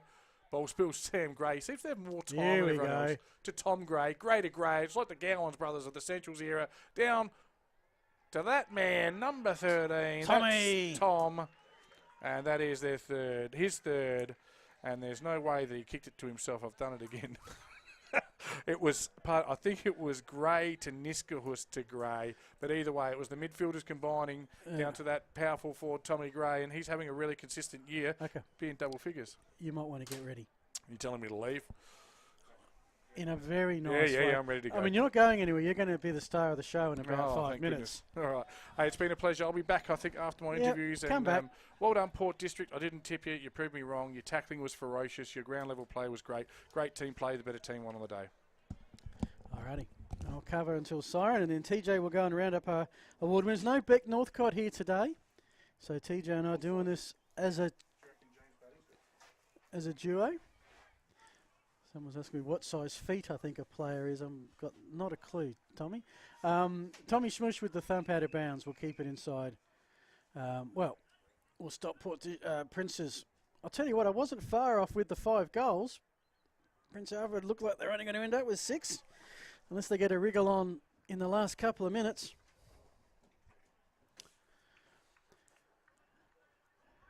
Good escape. They clear through Sharrett. And this is with Zach Hawkins in the Tommy Javor pocket. Which is very narrow. I wouldn't mind seeing an aerial shot of this ground because this pocket looks very narrow and that Melbourne Street one looks very, very wide. It's almost like this oval is an egg. A bit like Prospect. Anyway, Princes. The red men line up for one more shot. The Port District defence has been absolutely stellar today. They've held the undefeated Redmen to just the 6 goals. Mosley voucher is a black envelope in the white bag. Black envelope, white bag. No? Yep. All right. TJ, how about you call the footy? I'll look for the voucher. You got it? Okay. Welcome to live streaming, folks. And last week I knew I left them in the car. This week I knew I'd put them in the bag. So if you hadn't found it, I had no plan B. Zach Hawkins has the free. He's also got 25 metres. Sting's gone out of this one pretty much, although they've kept at it for the final quarter. Port District, bar a second quarter where they didn't goal, still played hard. You'd have to say it's by far their best effort of the season, and their premiership defence is now well and truly underway. Sharon's kick looking for Tommy Gray, who flew and recovered. Got the hand pass out into the pocket. Port District's going a little bit wider now, but I think that's just to keep possession, keep it away from the red men. Jason Niskus has it. Has a player deep in the pocket. He decides, I'm going to centre this up. I'd want to do the same. Towards the forward pocket. Is that a clunk? I reckon it is. No, umpire's not going to pay. It says play on. And it will be a ball up. 26 minutes gone. Coming up after the siren, TJ will have the awards. Of course, it is the New Balance and Iconic Dartfish Beanie, Best Player, who also gets 3 votes in the Roll the Dice Racing Player of the Year. Player of the Day, the Neomarth Mouthguard. Team Player, Mosley Bar and Kitchen, and then the Archie Sandals. But there blows the siren, and that's why they play the game. Any semblance of form line coming into this had Prince Alfred winning reasonably easy. But Port District have a lot of their premiership players in this side. They came to play today. The final score, 12 goals, 880 to 6-6-42. That's a margin. Yeah, that's a margin of 38 points. Next week for these two sides, Port District are at home. They'll face the Brighton Bombers, who at the moment are getting beaten reasonably soundly at home by Broadview. Prince Alfred are on the road to take on Sacred Heart at Sacred Heart, a matchup they haven't had for a few years. as Tommy Javor's going to go over and appreciate the umpires, I think. He is. Well done, TJ. And the scores are correct, which is good. The other games, last time we checked, and I will get final scores for you before we sign off for the night. Glenunga were leading St. Peter's by 68 points. Broadview were leading Brighton by 52 points. It was Teachers Gully leading Goodwood by 12 points, and Sacred Heart were doing it easy, 63 points over Old Ignatians. That was three-quarter time. Well, we'll get your final scores. Our sponsors today, we've mentioned the donation sponsors as well. We thank the Banner Crew, who are our stream sponsor, 9 News, Buddy Bet, the North Mouthguard, Sportal, the Scoreboard all day, Roller Dice Racing, Archie Sandals, New Balance, Bianco, Farmers Leap Winery at Pathway, Dartfish Sports Interactive, and the Moseley Bar and Kitchen. If you do want to keep track of everything that's happening in the Adelaide Footy League, well, check out their Facebook page. There'll be a weekly wrap tomorrow night for the men's and the women's. There'll be player awards, goals of the week, and then Wednesday night, TJ with his Div 1 report, Tony Neal. They will give you all the news and views inside the Adelaide Footy League. TJ's done his job. He's got his crowd, his crew. Bringing them over to the broadcast van. We'll have those in just a sec. Quick look around the other games. We'll see if we can get you a final, because I'm pretty sure that we were the late starters today. Round 4 of 18.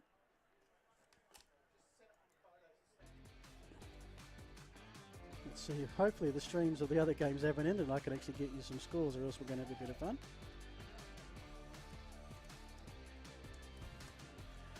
Probably about 30 seconds away from TJ's award. So let's go to Glenunga, where they're at the 27-minute mark, and it's Glenunga 123 to 49. By my reckoning, that's 74 points, so a reasonably even final quarter. We look at Old Ignatians, Karen Rolton Oval. But before we do that, let's go down to ground level for the awarding of the TJ's Special Award with Tommy Javor. Microphone on. Let's try that again. Let's go down for the Special Award to Tommy Javor. And great win there to Port District. The special award, the Archie's Thongs today, goes to James Batty. Well done, James. Grab the thongs. Cross. How do you reckon you went today? Oh, not too bad. Stayed in the goal square and got a few kicks. That's exactly what I picked. You stay at home forward, strong contesters. You gave them something to lead to. Must be great for the club, the win today. Yeah, we had our backs against the wall this week, so we responded well to the coaches. Last question. Would you say you made the difference? I would. Yeah, definitely. Well done, mate. Congratulations. Boys, in you come. All right, so could I have Cooper first, then Sam?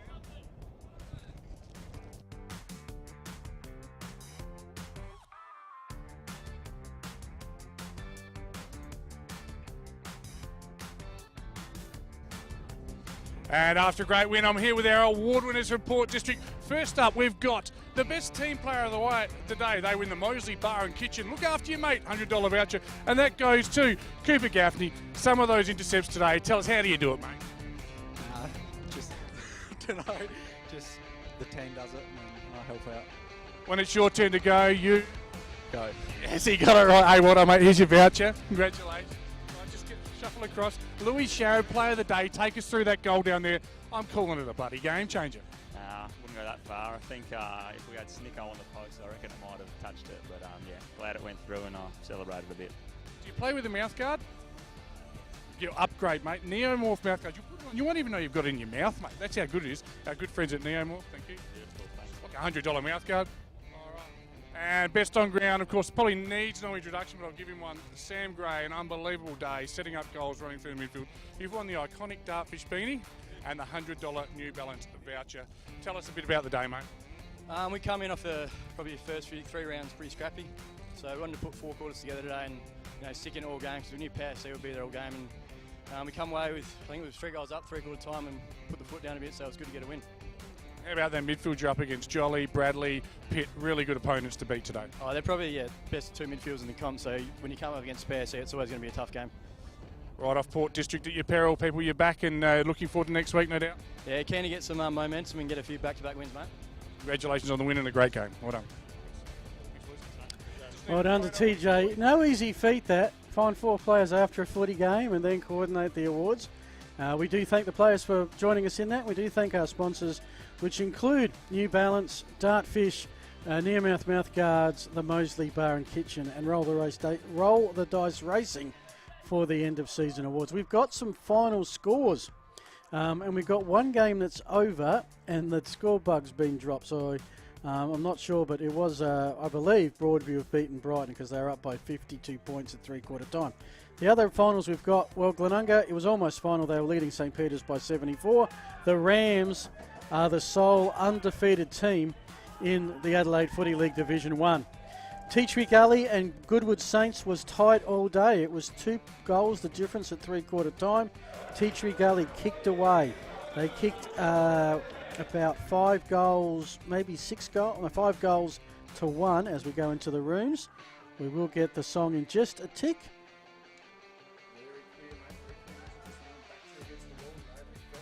Yep. I reckon there'll be some gusto in this one. Sorry to jump in on your score. No, mate, let's go.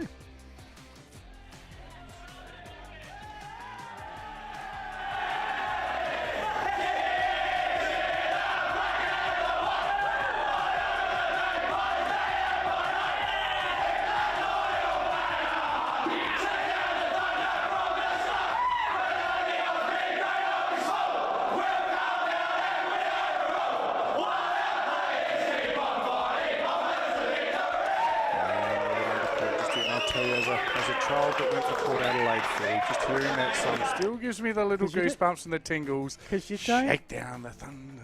Because you don't hear it as much as you used to.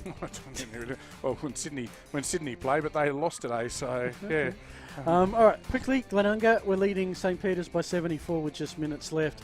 Tea Tree Gully have beaten Goodwood Saints by 40 points. Old Ignatians and Sacred Heart was a battle to see if Sacred Heart could win by triple figures. It was 97 points with a couple of minutes left. The one score I couldn't get, Broadview and Brighton. Broadview are up by 52 points. Let's assume Broadview have won. What that means, Glenunga, the sole unbeaten team at 4 and zip. 3-way tie for second between your top 4. PAC, Tea Tree Gully and Sacred Heart Old Collegians. Sitting at 2 and 2, percentages will work out who's in the 5 and who's not. Broadview, Brighton Bombers, Port Districts. Goodwood Saints 1 and 3. Old Iggies and Spock, zip and 4. That's the ladder. Adelaide Footy League website will update later tonight. Next week, Port District and Brighton, 2 and 2 teams. Sacred Heart and Prince Alfred, 2 3 and 1 teams. St. Peter's and Old Collegians, 2 zip and 4 teams. Goodwood Saints hosting Glenunga, maybe the mismatch. And then there's our game. TJ, you'll be there at Broadview when they host Tea Tree Gully. Our first live stream match of the day from Broadview. And 2 teams coming off a win. 2 teams coming off good wins in that contest. I thank the sponsors. I've mentioned the Facebook page, a weekly wrap tomorrow. Pretty much, TJ, any final words? Oh, look, I came in today and I was hesitant to back against Port District because it's just that Port Adelaide attitude. They are the premiers for a reason. But I just thought the class of PAC would get them over the line, and I was wrong, and you were wrong. And everybody was wrong. The footy world was wrong. This team is for real. They're well coached. And again, I spoke to their coach, Josh Ramsey. He said he's really confident. I was surprised by it, but hey, why wouldn't you be with those good ins? And well done to 29-year-old James Batty coming in as the stay-at-home forward. I love it. Yeah. Just like the old days. Thanks, TJ. Also want to thank Hugo, our producer, James, our mobile cameraman, Liam, our intrepid cameraman on the roof, of course, boss John Douglas, and all of the filming footy family. We'll be back next week at Broadview where the Tigers host Tea Tree Gully. So today here at Park 9, in the C's, it was Prince Alfred by 29 points. In the B's, Prince Alfred Old Collegians by 36 points. But in the A's, Port District by 38. I'm Phil Hedden saying thanks for watching. You have been watching the Adelaide Footy League. Thanks to Filming Footy.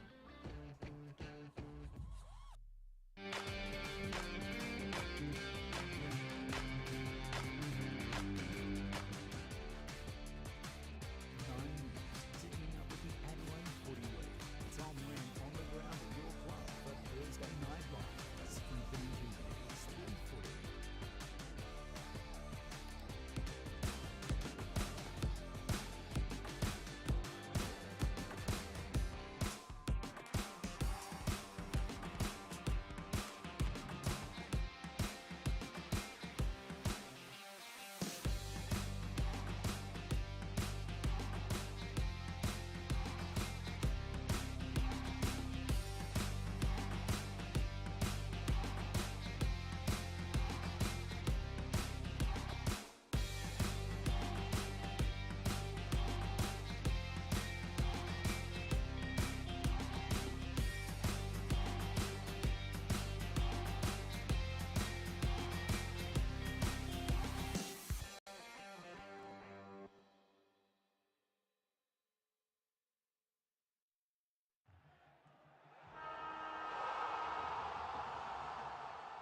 Well, folks, we're down here at the Banner Crew. Our friend, supporter and sponsor of Between the Posts has joined us. Welcome, Jason Goods. Thanks, Tony. Nice to be with you. What can the people out there expect to buy from the Banner Crew and get looked after? Pretty much anything that you can put your club logo on or a message from the club, whether it be, like you mentioned, a marquee or a flag or an A-frame or a banner, a stubby holder, a pen, anything like that, anything that you can pop the club branding on. Everything's customisable. So basically we've got an in-house design department with 2 graphic designers that can work toward getting the message across that you're after. We're down here at 318 to 326 St Vincent Street, Port Adelaide. Jason, thank you so much for your support.